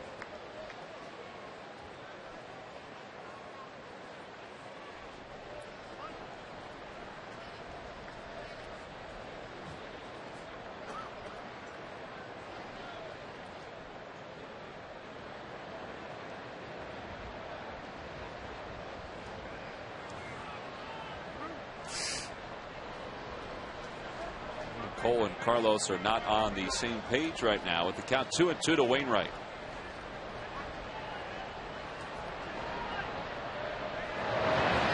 And a good changeup, swung on and missed. 7 strikeouts for Hamels. 1 away here in the 7th inning. He has a manageable pitch count here too into the 7th inning with 1 out. And you see the splits on the fingers there and a changeup from Cole Hamels, and this is something he has not been able to do throughout the year, is get to this point in the game and not have a high pitch count. In fact, 5 or 6 innings he was close to being done in every start.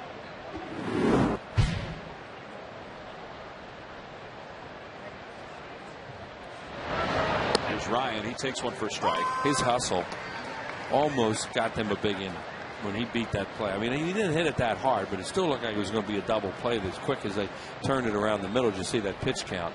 He beat it, and Pujols wound up coming up with the bases loaded because of that. Like this guy, he looks like he's fun to watch play. He's a dirtball. He'd be a good guy to play in this town. He had surgery on his right wrist in January. They weren't sure if he'd be able to play once spring training rolled around, but he was healthy enough to make this team. He was trying to say that nipped his uniform, but he didn't get it. 1-2 the count. And a line drive toward left field. Ibanez heading over, makes the grab, 2 away. Hey, these lucky fans are today's Citizens 7. They will each receive a prize pack courtesy of Citizens Bank. Citizens Bank with the most 7-day branches in the Philadelphia area. To find a branch near you, visit citizensbank.com. Not only do they get those prizes, but they're lucky enough to watch this ball game because it's been a heck of a game. Good game. Good, 2 real good pitchers here tonight, and had to work out of some jams, and they have so far. Tyler Green's 1 for 3, and he's down in the count. No balls and 1 strike.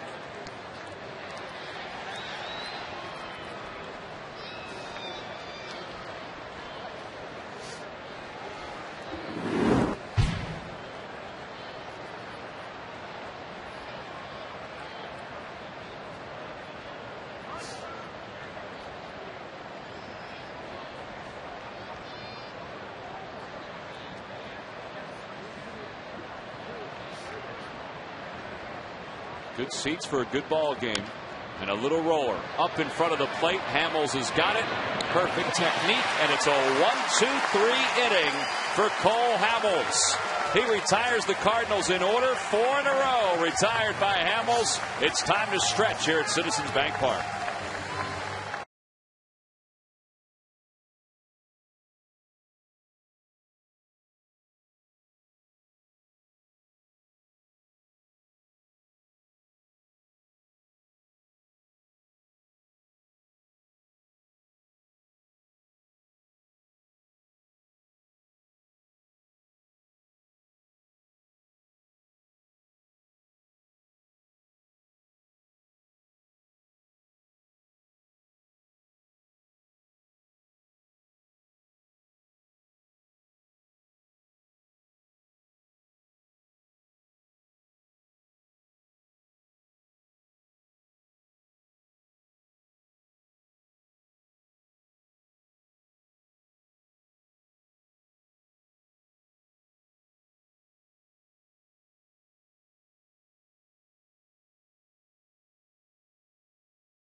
Time now for the Dodge Stump the Fans Trivia Quiz answer. Which contemporary of Willie Mays and Hank Aaron exceeded them in career batting average, on-base percentage, and slugging percentage? It's a tough question, Wheels. We'll let you chew on it for another moment or so. Okay, I've been thinking about that one. That's a really neat question. Raul Ibanez leads it off here in the bottom of the 7th inning. And he takes a fastball for a strike. Raul tonight has walked twice. And, you know, that's a heck of an at-bat when you walk twice against Adam Wainwright the way he's thrown tonight. Yeah, then Castro went 3-0 and hit into a double play. So they've really had some shots. Not a lot of them, but they've had shots at a really good pitcher tonight and not able to get it done. And you have to give Wainwright some credit for that, too. Wainwright has thrown now 92 pitches. This is the 92nd. This is a little low. 2-1 to count.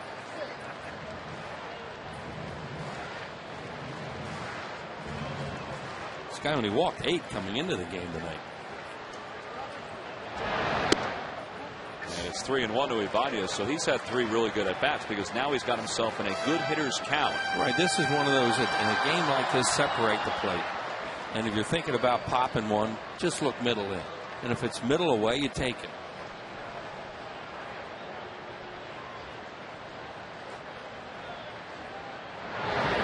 In the air to right center field. That one's a bullet, and it's going to split the gap and head to the wall. Ibanez is going to get at least 2. He might be thinking 3. Around the second base bag. He's going to get to 3. Raul Ibanez, a leadoff triple. It's his second triple of the season. That's a great job, too. I think that was from the middle of the plate in. Just talking about that. You're thinking about pulling the ball, even popping one out of the ballpark. You know, go for it. If it's middle away, take it. Let's see where it was. They won it away. Right down the middle. That's really a good job by Ibanez right there to cut the plate in half and look for something to do some damage. And now it goes out to the deepest part of the ballpark. And he saw it. That was on his own. And he takes off and gets a triple. 39th career triple for Ibanez. That's right. That ball was rolling right out to that area where Jimmy hit that ball last year to beat the Dodgers. Right out by that Turkey Hill sign. Well, here's Castro. The infield will charge in. And he swings and chops the first pitch to short. Ryan's got it. And that's not going to get the run home. One away. Yeah, that's a shame. I mean, with nobody out there, you really need to be a little more disciplined than that. Nobody knows it more than Juan Castro. But you got him where you want him right now, and swung at his pitch. It looked like something off speed.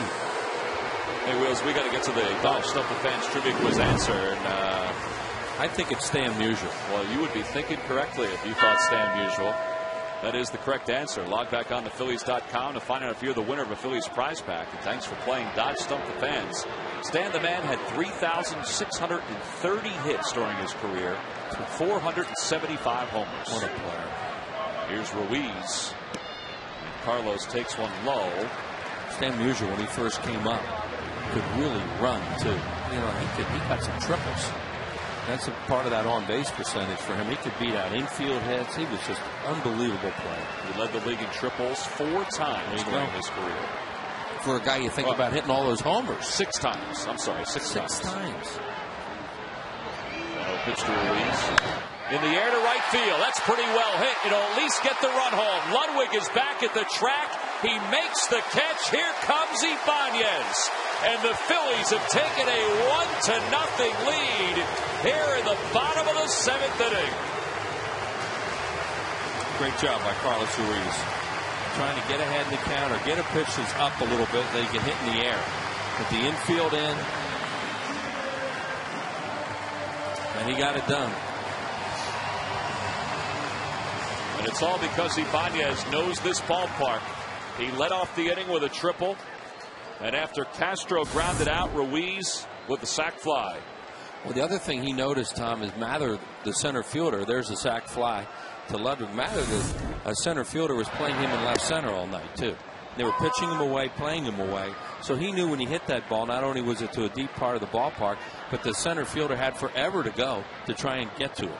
And Raul scored his 800th career run with the only run of this ball game. So congratulations to Raul. He still needs 1 RBI for 900 for his career. He might remember his 39th career triple more so than the run. 0-2 the count to Hamels. And a call, strike 3. Hamels down looking, but the Phillies scratch a run. The first run of the night for either team. It comes on a sacrifice fly by Carlos Ruiz after Raul Ibanez's leadoff triple set everything up. We go to the 8th with the Phillies leading it.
Phillies baseball is brought to you by AT&T. Rethink possible.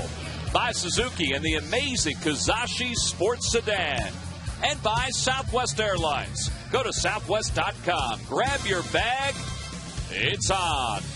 And it was on for Raul Ibanez with this leadoff triple in the bottom of the 7th. He eventually scored. And it's the game's only run. Great base running, Tom, on his part. Yep. He saw where the center fielder was, where that ball was. Here's the 3 guys right now. 3 bombers coming up in a row in a 1-run game. Ryan Ludwig is the first one. He breaks his bat and pops it up. Castro, the shortstop, on the edge of the grass, 1 away. Great changeup. I mean, Ludwig's going up there just trying to hit the ball deep, hit it out of the ballpark. First ball, fastball, and he got the changeup and hit it right off the end of the bat. Watch him go to swing at a fastball here, way out in front, way open, nothing behind it. And thankfully, it didn't dunk into the outfield somewhere. Well, that'll bring Pujols to the plate. 0 for 3. He's lined out, hit the ball hard his first time up, flied out to left, and popped out to second. He just missed that fly ball to left.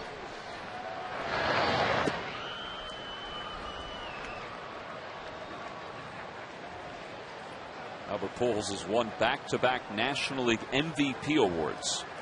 In fact, he's a 3-time winner of the MVP. Only 10 players in baseball history have won the Most Valuable Player award 3 times. And he is one of them.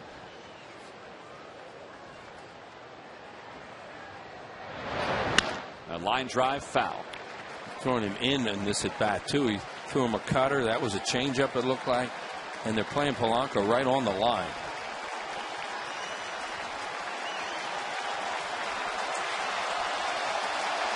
Hamels has won the battle so far tonight. What do you do here? Let's say change up down and away. 1-2 pitch. And it is a change up down and away. Swung on and missed.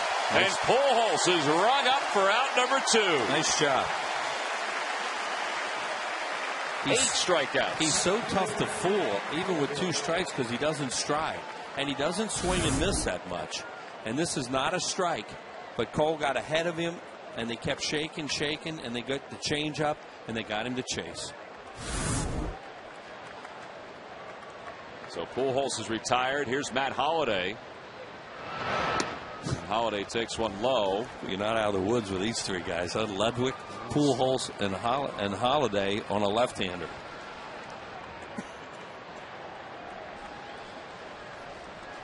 Holiday has a hit in 3 at-bats. Not a bad idea to move his feet a little bit. I'm trying so hard not to call Roy Halladay Holiday that now it's tough to call this guy Holiday.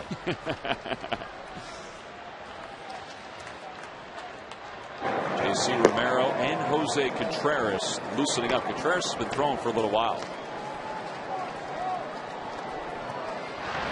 The 2-0 pitch. And out in front, and it's 2-1. Now this is most likely the last inning for Cole, but we'll see. He's at 108 pitches, and he's got 2 outs here in the bottom or top of the 8th inning. He can get through this inning, then they got to make a decision in the 9th.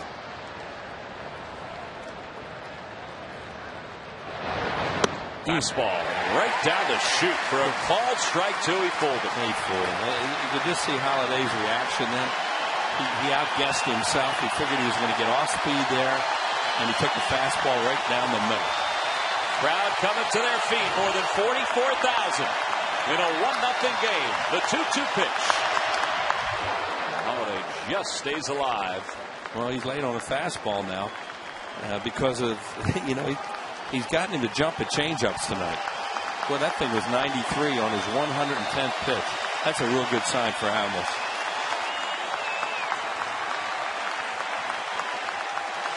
Nobody's sitting around the ballpark.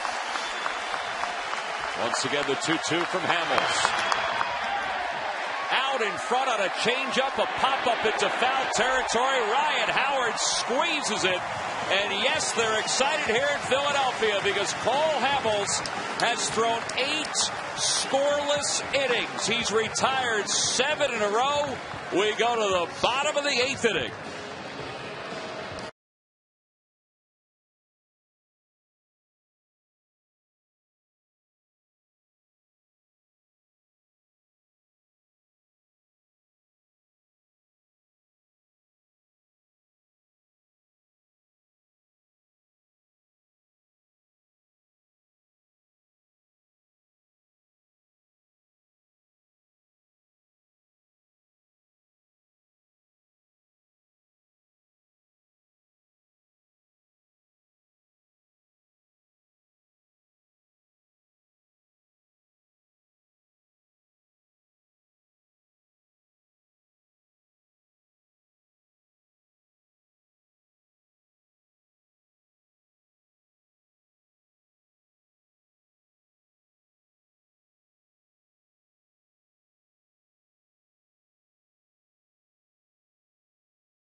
Getting Friday, June 4th at 7:05. It's a wraparound series, which means it'll wind down on Monday the 7th at 7:05. It's a Hatfield Dollar Dog Night. You can get your tickets now by logging on to Phillies.com. And you probably wanted to get your tickets for tonight's ball game if you knew that Cole Hamels and Adam Wainwright would be locked in such a good pitcher's duel. It's 1-0 as we go to the bottom of the 8th inning. You saw that look on Cole Hamels' face. Well, as he's watching the top of the order begin things here in the bottom of the 8th against Wainwright, nobody's loosening up in the Phillies bullpen. Now, Contreras and J.C. Romero had been throwing, so it may not take either one too long to get loose again. Brad Lidge is just stammering around in the back of that bullpen. Well, right now Hamels is pitching the 9th. Yep. And they have Reyes up for Phillies left-handed hitters if they want to go there. Albert Pujols will take care of Victorino, 1 away. So 1 out here in the bottom of the 8th inning. Hey, not to bring a downer in what has been a very exciting night here at this ballpark, but a guy that we have become friends with over the years, Ernie Harwell, the great Ernie Harwell, passed away earlier today at the age of 92. Wow. After a year-long battle with cancer.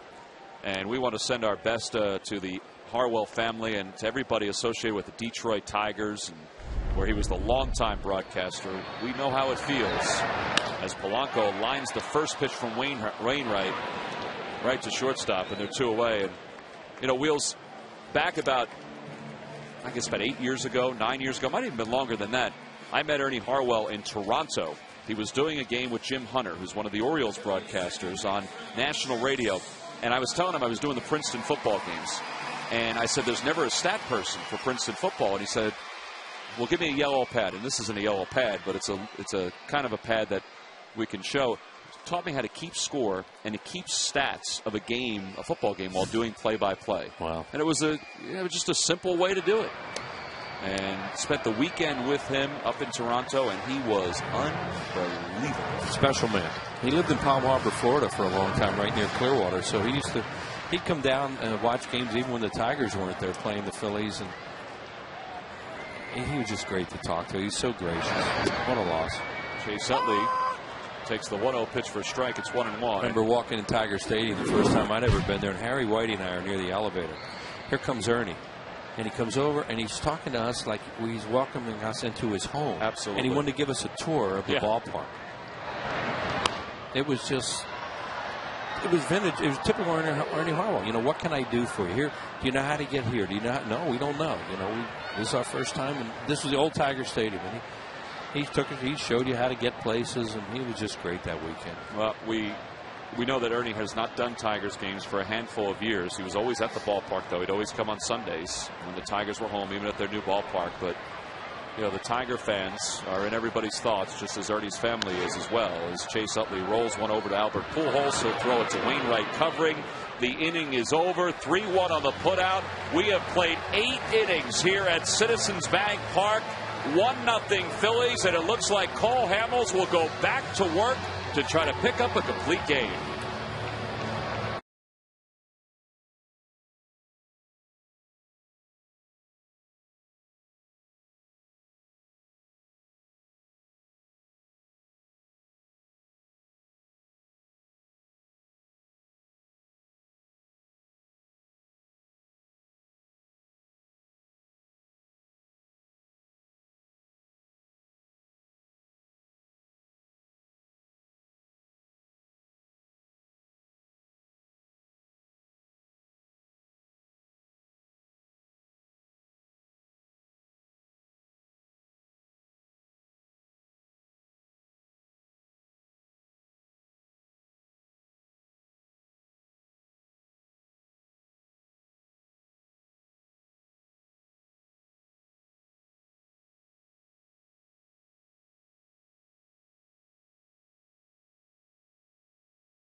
Cole Hamels picked up 2 complete games in a Phillies uniform, 2 shutouts as well.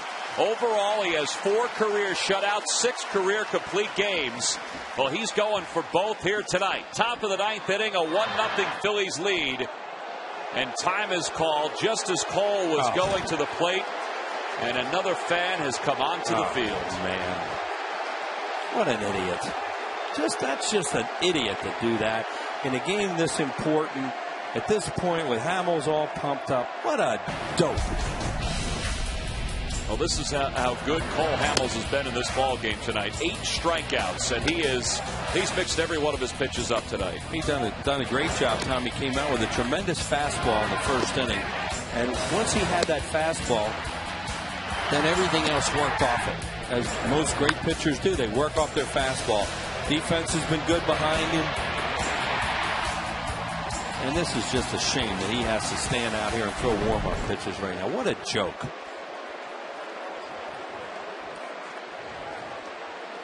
He was just about ready to deliver his first pitch here in the top of the 9th inning. And Adrian Johnson, you can see the frustration even on Adrian Johnson's in his body language too. I mean, they know and they understand the scope of this game. And you know, this is important. Hamels, you know, a tough 8th inning. Crowd was going crazy, ready for the first pitch. They're willing him to get through this game, and then this idiot runs on the field and stops play.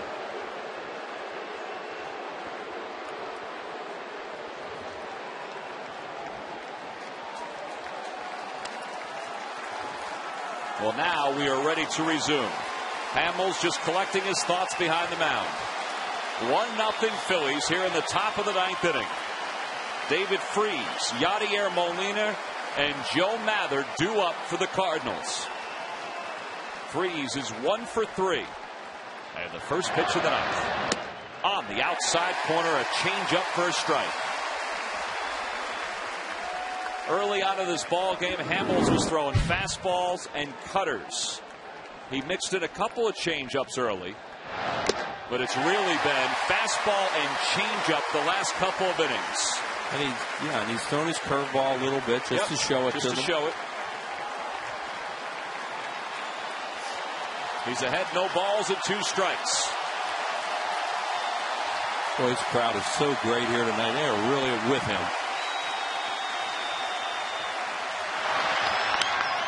Drive, base hit to left center field for Freese. That's going to roll all the way to the wall, and Freese is going to be aboard to start this 9th inning. That looked like an off-speed pitch up in the strike zone.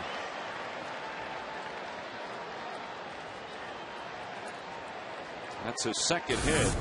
Boy, this kid's a good-looking hit. It's a changeup. You see it just hang out over the plate, and he nailed it.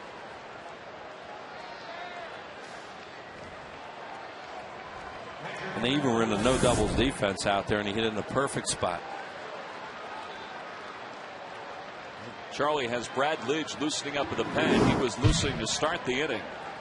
But this is still Hamels' inning with nobody out. Yadier Molina, the batter. There's Brad. Charlie was really happy with the way Lidge threw last night. Molina most likely is up there to try to sacrifice Freese over to third. Got to look for it. Nope. He is not squaring. Nope. And you know, you have to cheat up at the corners. Tony La Russa is maybe trusting Molina to hit the ball the right side. The other thing is, a lot of times, well, they got to get a run here. I'm saying, you know, you don't play for ties on the road. But in this case, they want to get this game tied.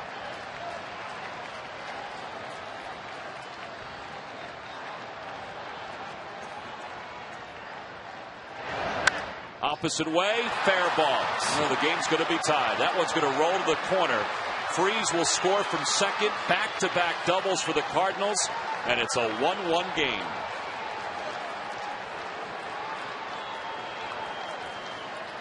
That's a tough spot at the top of this inning. You know, you go to the bullpen, and the bullpen blows it. And then why didn't you leave Hamels in the game? And now Hamels is in the game in back-to-back doubles. And these Cardinals, there's a reason why they're as good as they are right now. Third 3-hit game of the year for Yadier Molina. Charlie Manuel's heading out to the mound. That's going to be it for Cole Hamels. Joe Mather is due up. Brad Lidge has been loosening up in the bullpen. This crowd is realizing it. They've been waiting for Cole Hamels to put an outing together like this. Well, since last year, the end of last year, when he did it a couple different times. This is the end of the road for him tonight. It's a 1-1 game with a runner in scoring position and nobody out. And this sold-out crowd coming to their feet with a little appreciation from Cole Hamels.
Cole Hamels into the dugout. Rich Dubé came over to congratulate him. A little frustrated that he couldn't finish this one off. He pitched a heck of a game. And now Lidge into his third game on the heels of what was a very good outing last night. And I say that because he had a really good slider and an explosive fastball. And he's on with the go-ahead run in scoring position and nobody out here in the top of the ninth in a 1-1 game. And this is our AT&T call to the bullpen. And Cardinals, you know, Cole Hamels is so good here tonight. Cardinals did a good job in this inning with that young player Freeze with 2 strikes on him. Got a changeup up and drove it. And then Molina's just trying to hit the ball to the right side. He did his job, and then he got more out of it because he hit inside the chalk line, got a double. Well, and Lidge will not face Joe Mather. He'll face Skip Schumacher, a pinch hitter. Charlie said that what Brad did last night was very inviting because his fastball was not only at a good velocity, but it was leaving his hand and exploding to the plate the way it had exploded a couple of years ago. And he said, more importantly, the slider was really good. Well, Schumacher might be up there to try to sacrifice Molina over to third. We'll see. They have to look for it. You can't get caught by surprise. Polanco's in on the grass at third. Howard's in as well, and he's swinging away, and he rips it foul. Yeah, that's one of those things where, you know, you don't want your corners way up like that, but, you know, if he bunts and you get caught by surprise, then you go, uh-oh. So they are up, even though he just took a hack at that thing.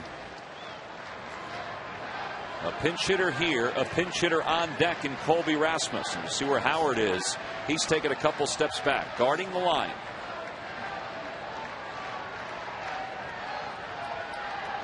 The 0-1 from Lidge. Slider chopped toward third. Howard's got it, steps on first. That's the only play he has. Over to third goes Molina. 1 out here in the top of the ninth, but the go-ahead run is on third. Play the game right. That's what they're doing right now.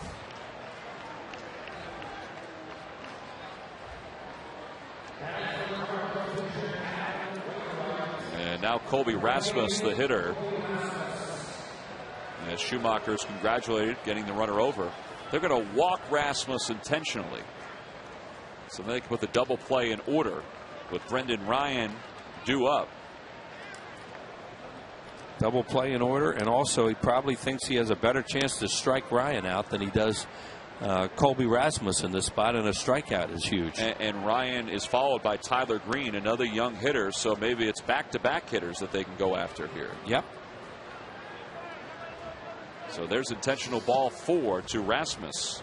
Because what you're thinking with a guy like Lidge, who's doesn't throw double play balls, is who are you more likely to be able to strike out in this spot? Well, he is conferring with Chase Utley. And now Ruiz is out to the mound. Brendan Ryan is 0 for 3. They have to talk about all kinds of things now. You know, if he breaks, what do you do? You know, potential for a suicide squeeze with a guy like LaRusso, although Lidge would really be tough to squeeze off, I think, because, you know, his stuff's all over the place. But I think they're more concerned right now. What do they do with Rasmus breaks? Do you throw through? What's the infield going to be here? They are halfway. So they're near the bag if he goes and they decide to throw through. Ryan is the number 9 hitter for St. Louis. And a swing and a miss and a good slider. It's 0-1.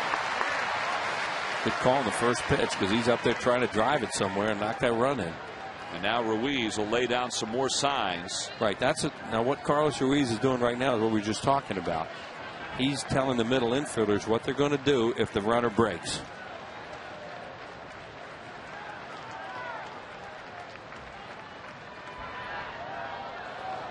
He may have just signaled that too.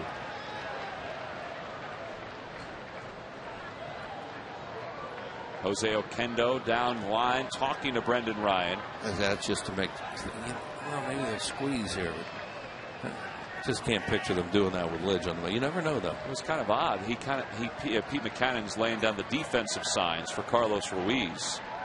And now Carlos will step in front of the plate to lay them down again. It was kind of odd, though. Ryan talked to Oquendo and then peeked over toward the dugout, looking at where La Russa was sitting. Yeah, there's a lot of deacon going on right now.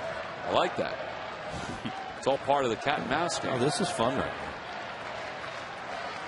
now. Be more fun if they had a 5-run lead. No, that's true. Well, it won the count to Ryan. Another slider, another swing and a miss. It's 0-2.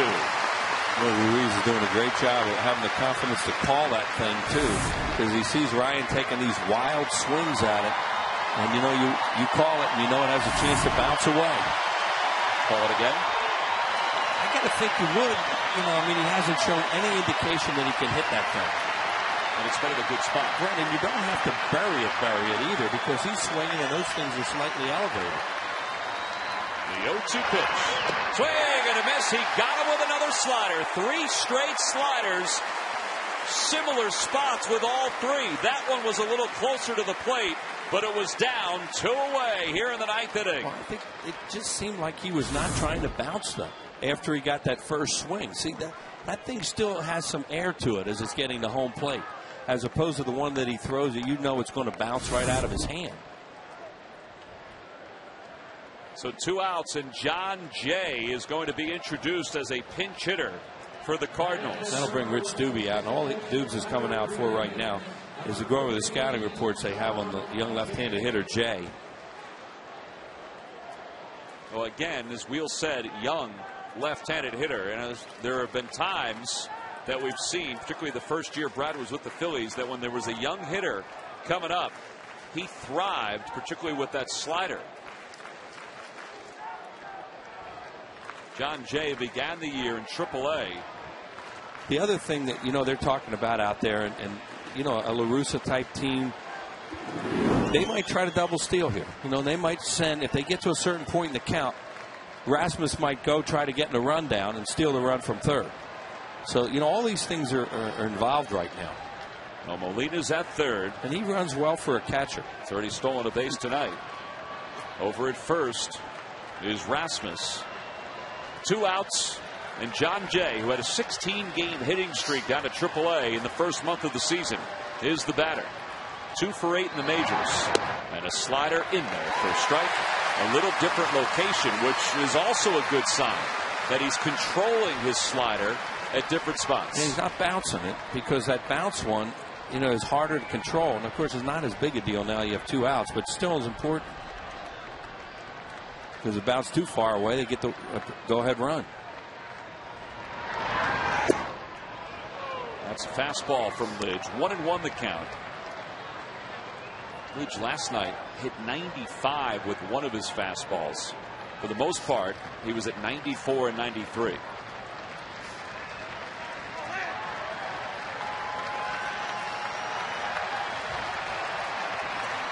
Runners lead off, and the 1-1 pitch. Swing and a miss and another slider. Boy, it's been tight tonight. 1-2 the count. And here they come back to their feet in a 1-1 game.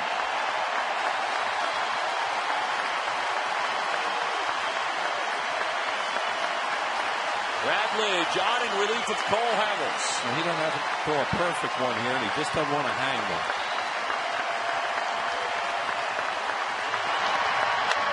In the air to right center field.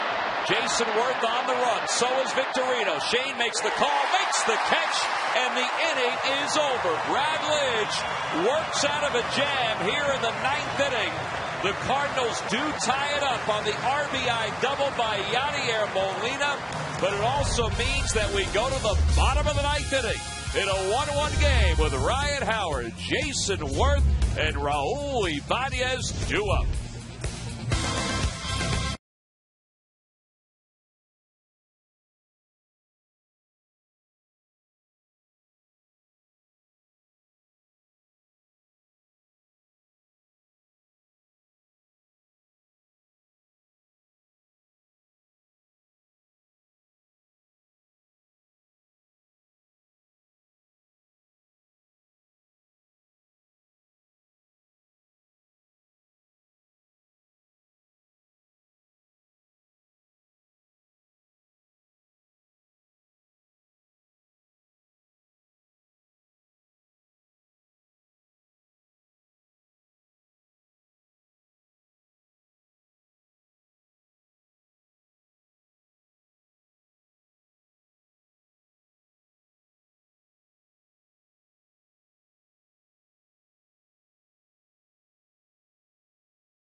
But to play center field for the Cardinals, also staying in the game, Skip Schumacher. He's at second base, so they'll bat in their spots in the order.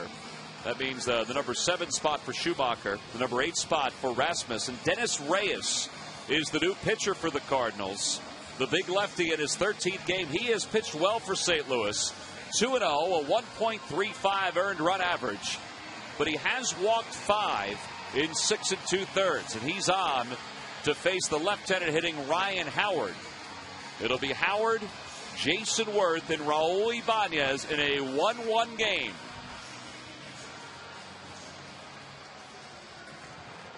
Both starting pitchers tonight, outstanding. Adam Wainwright went 8. He allowed a run on 4 hits, 2 walks, and 6 strikeouts. Cole Hamels, meanwhile, 8+, 8 hits, 8 strikeouts, 1 run. And now it's up to the bullpens. Although that already started for the Phillies in the top of the 9th. Ryan Howard leads it off. He's 0 for 3. And he takes the first pitch down and away. 1 ball and no strikes. Reyes begins the inning for the Cardinals. Blake Hawksworth, a right-hander, is up and throwing in the pen behind him. 2-0. Boy, a base runner here would be huge for the Phillies. You made, Tom, too, about Reyes has good numbers, but he has walked batters.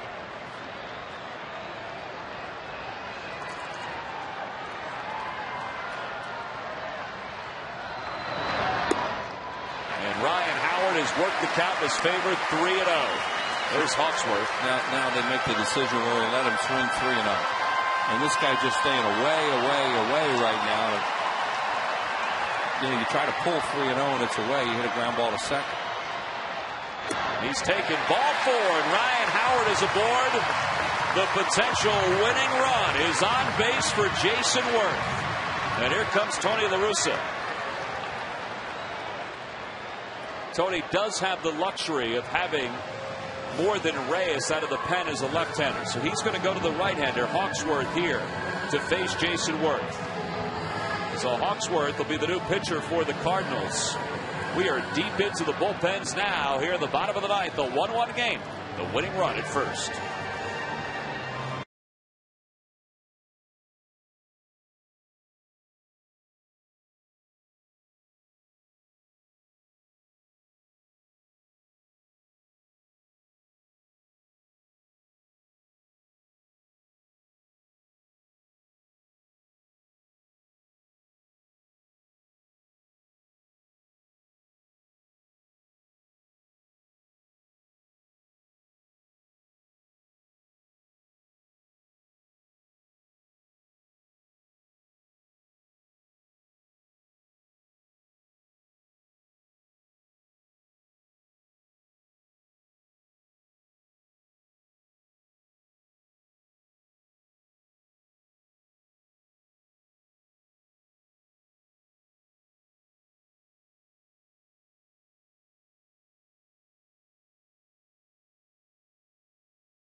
Youth Softball Celebration. It will be a clinic led by members of the National Pro Fast Pitch Softball League.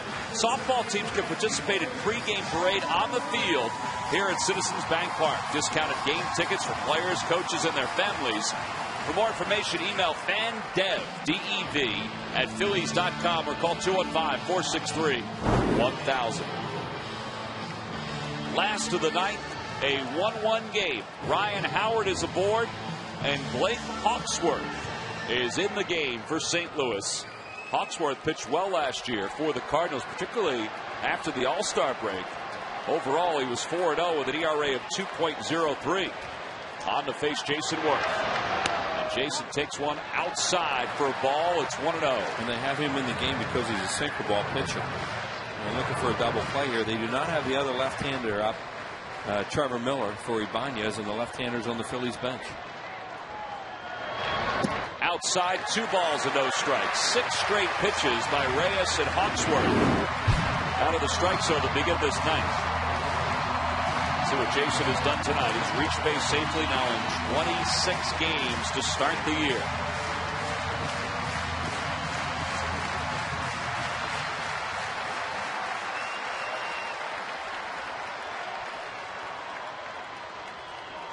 The 2-0 pitch.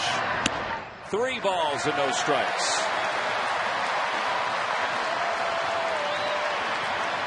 Really like to get that winning run to second base, so he could be taking 2.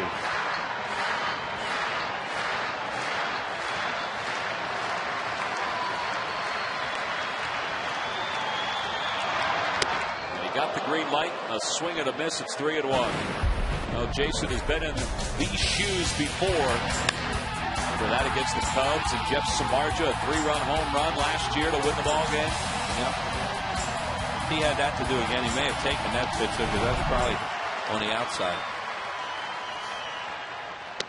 And he takes one at the knees on the outside corner. It's 3 balls and 2 strikes. That's about where that 3-0 was. Maybe in a little bit more. That's pretty good pitches.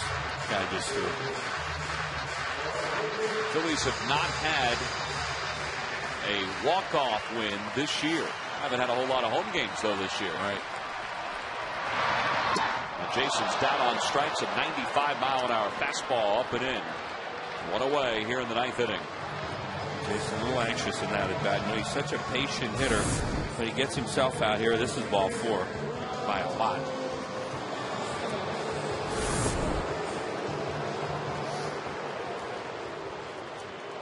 And now it's up to Ibanez. Tripled and scored the only run for the Phillies. He's also walked twice. Cardinals play the infield at double play depth. And they play Ibanez to pull. And we got that triple last time. Center fielder Rasmus is in the game now. He won there before, but he's also shaded the left center. You see he's over here, and that's why he was able to hit the ball out in there and get a triple out of it.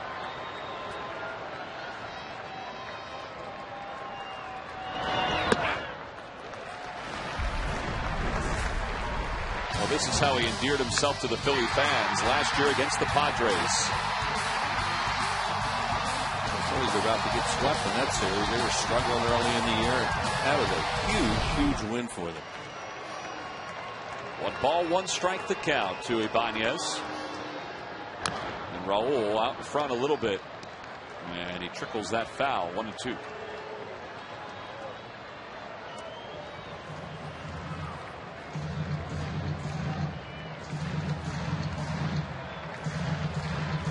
Hawksworth, a 27-year-old who used to be a starting pitcher in the Cardinals system. Spent a few years at AAA before they converted him to being a reliever.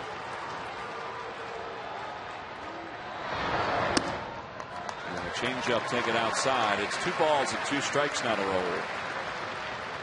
Phillies have all these left-handed hitters available off the bench now. I say all of them, 3, including Brian Schneider, the backup catcher.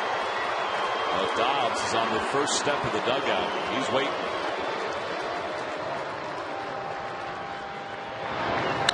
In the air to left center field. Rasmus on the run into the alley. And now he shortens himself up to make that catch. Back to first goes Ryan Howard. 2 outs here in the 9th. There's Dobbs.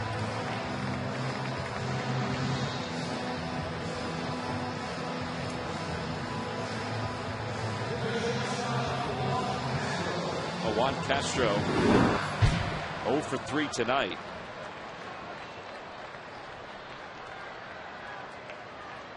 Two for his last 26 against the Cardinals. And he's just trying to keep the inning alive here with Ryan Howard on first in a 1-1 game. As deep as they're playing their outfield right now, you think it's going to take 2 hits to get you the run. See how they're going to. Now, Rasmus is actually a little. Now they're backing him up a little bit. But the other two guys in the corners are way back.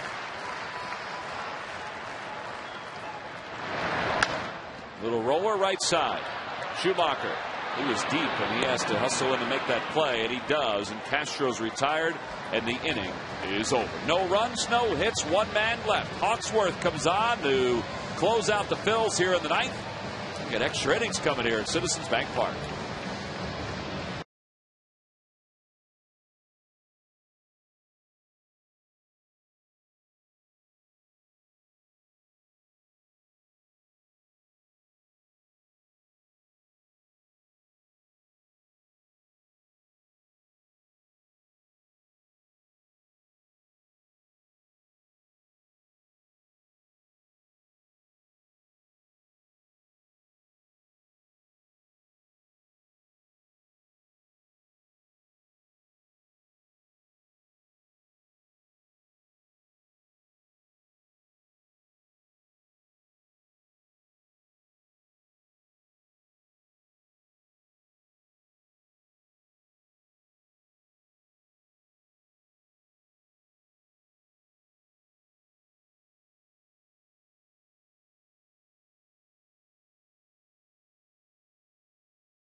Take all the time.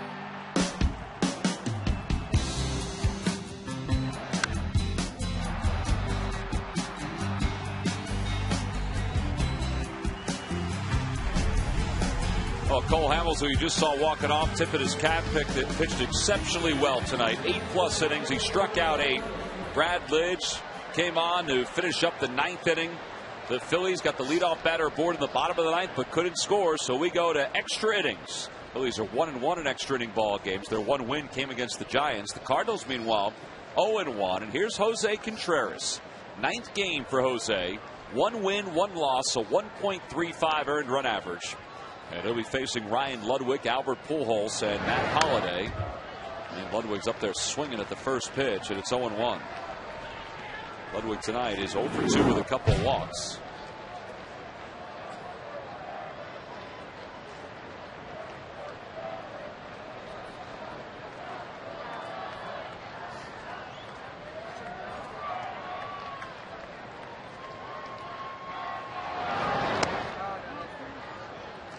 There was a lot of talk coming into this series. Charlie Manuel was asked a number of times, who his closer would be, and he said that Brad Lidge would settle back into that role, but if he weren't going to use Brad, then quite possibly it could be Jose Contreras that would close out a game.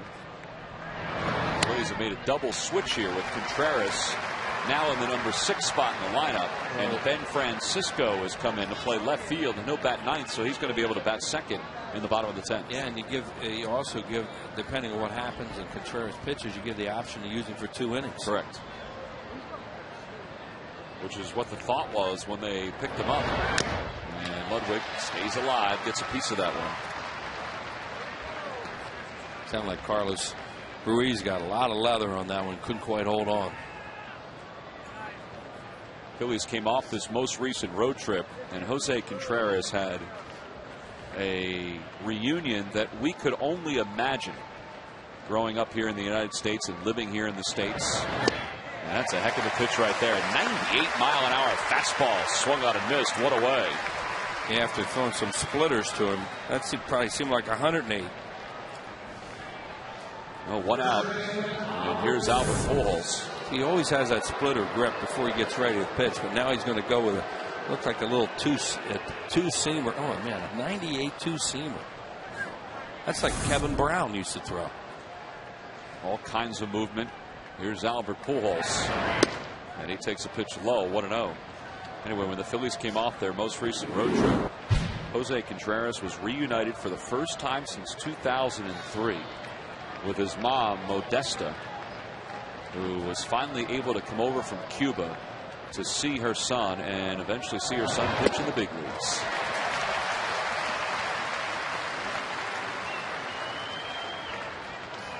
One ball and one strike the count. Everything that Contreras has done in the big leagues with the Yankees, the White Sox, the Rockies, and the Phillies, she's had to see on television or hear on the radio. He gets Pujols out in front and he grounds that one foul. So one of her biggest fears was that she would hear him get booed in person for the first time, but I think she would even accept that, get a chance to see him pitch for the first time in person. Well, she came here for a few games this year. You should probably hear that. He just threw Albert a really good split. Let's see what they go with here for 2 strikes. A line drive toward left field. Francisco, it's over his head. And Pujols is stumbling, but so did Francisco, and Pujols is able to pull it to second with a double. Well, they had him, and Albert looked like he was going to go to second no matter what, but Francisco just slipped. His feet slipped out from under him. Yeah, that's a big play. Takes a double play away. And I agree with you. I think Albert's going on that. He stumbles there. I think Albert's going to go, and he has a heck of a chance to throw him out. Right here, see, he just kept on going, coming around first. And now, of course, he sees the ball's on the ground there, so it's no problem.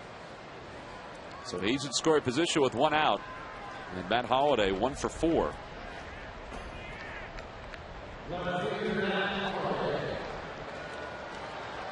Pujols is now 2 for 10 in this series in these 2 games.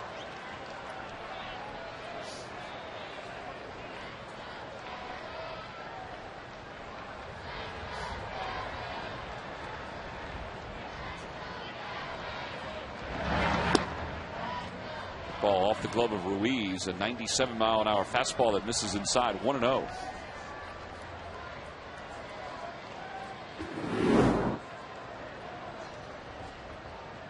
Holliday 2 for 9 against Jose Contreras. Ryan Franklin's out in their bullpen right now. See what happens, and Romero up for the Phillies. On the inside corner, 1 ball and 1 strike. Contreras has got good velocity tonight, but he also has really good movement on his pitches.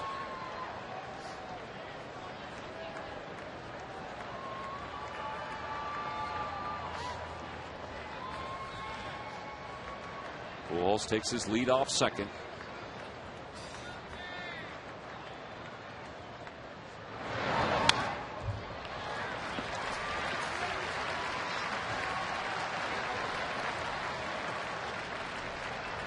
Another fastball, and his strikeout pitch is a splitter. Now, a strikeout isn't a necessity here. You just want to get an out any way possible. But see if he goes with a split here and tries to strike him out,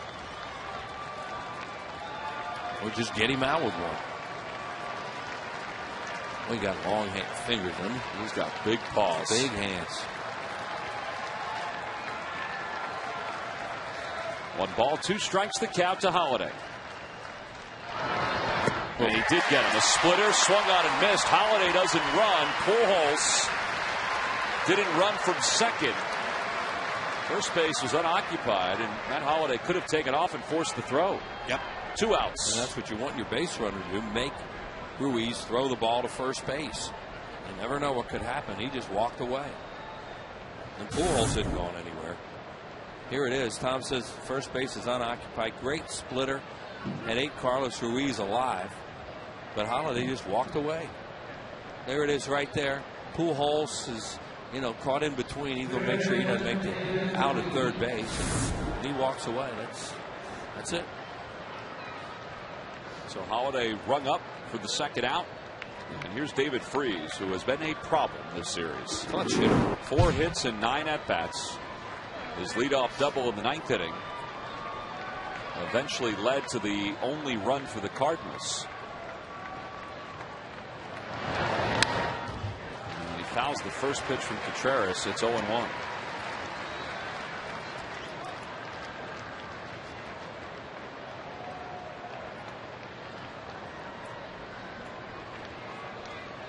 The other thing about that play was, without him going, Ruiz has to look him back to second, Pujols, and then throw to first. There's nothing about that was good by walking away, except for the Phillies.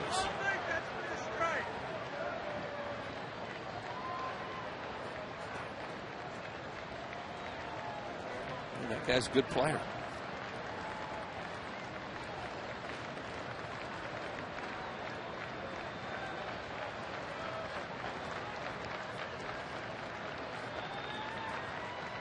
One pitch to Freeze. In the air, off the first baseline. Howard has room on the warning track, and he tracked it beautifully to make the catch. It's a similar play that he made on Sunday night against the New York Mets in a similar spot. The top of the 10th is over with. We go to the bottom of the 10th with Carlos Ruiz due up.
A resounding success. So guess what? May 17th and June 7th are the next two. 17th against the Pirates, the 7th against the Padres. You can order your tickets now by logging on to Phillies.com. And yes, Smiley will be here. It's Hatfield Dollar Dog Night. Hello, Dean. And you can get your tickets by logging on to Phillies.com. Bottom of the 10th inning, it's a 1-1 ball game. Phillies and the Cardinals, game 2 of a 4-game series. Two outstanding performances by the starting pitchers. Adam Wainwright for the Cardinals, Cole Hamels for the Phillies. This is just a good game tonight. And it's pretty good relief work, too. Fun game. A lot of stuff going on. Carlos Ruiz leads it off here in the bottom of the 10th inning. And Carlos blasts one deep down the left field line. Fair or foul? Foul. That pole has been the Phillies' friend this year on a few occasions.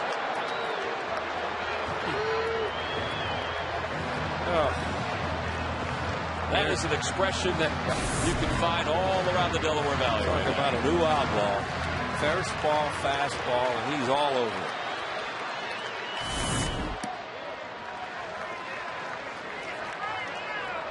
One and one the count. Hawksworth, who came on in relief of Reyes in the 9th inning after Ryan Howard led off with a walk. Pitching again. And he's behind 2-1. See what Molina's doing now. He's setting up away. He's saying, please stay away from middle in. There he goes out there again. In the air to left field.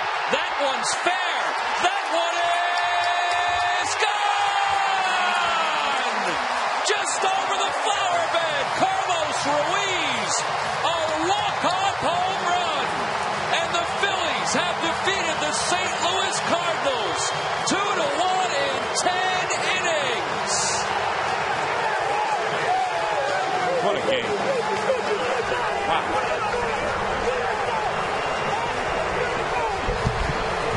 Carlos Ruiz given a second opportunity And with the second opportunity, he kept it fair. And that youngster has a great souvenir to go home with.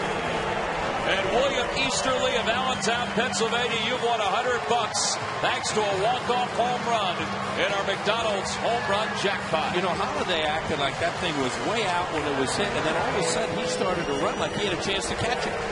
I thought the same thing. And kid, boy, what a baseball that is to have.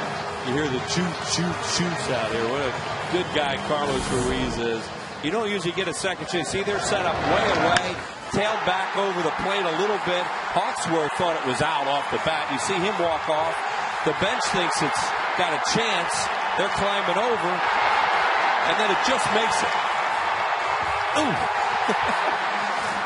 What a great finish. Here it is again. See the pitcher walk off the mound. Carlos, right at that point, he's telling him it's over. First home run of the year for Carlos Ruiz. He's been a walking machine this year. Well, now he's a home run hitting machine, and he's sent everybody home happy. And he's down on the field with Sarge. Sarge, take it away. Hey, guys, thanks a lot, Carlos. Game-winning home run, walk-off. Looking for a fastball in that situation? Yeah, definitely. I was ready for fastball. And the first one was a little in. I was turning around too quick. The next one, I tried to stay a little bit closer and use my hands. That's what I tried to do right there. Well, you've had a good eye all year. You've been walking, taking balls, taking your walks in that 8th position. You're looking for a ball to just try and drive and get on base. Yeah, I mean, the last 3 years, I was working.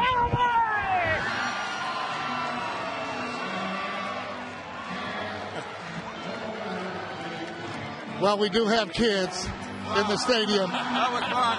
I was working real hard in my offense, and so far I feel real good on the play. So, well, it looks like we have a couple of kids playing around here today. Ruiz, let's talk a little bit about Cole Hamels and the way that he pitched here tonight. Oh, it's a stuff. Like the last two started, did very good. You see it today. He scored it. He right there with good angle, possible two, and he do a great job. So that's good for us. Have a Cole Hamels back, and I hope they stay healthy and they can do the same way like they did today. Carlos, thank you for coming on the post-game show. Go and take care of some of that shampoo, I guess, you have on your head. Okay, Tom Muff, right back to you. All right, Sarge, thank you very much. The Phillies win it 2-1 on the home run by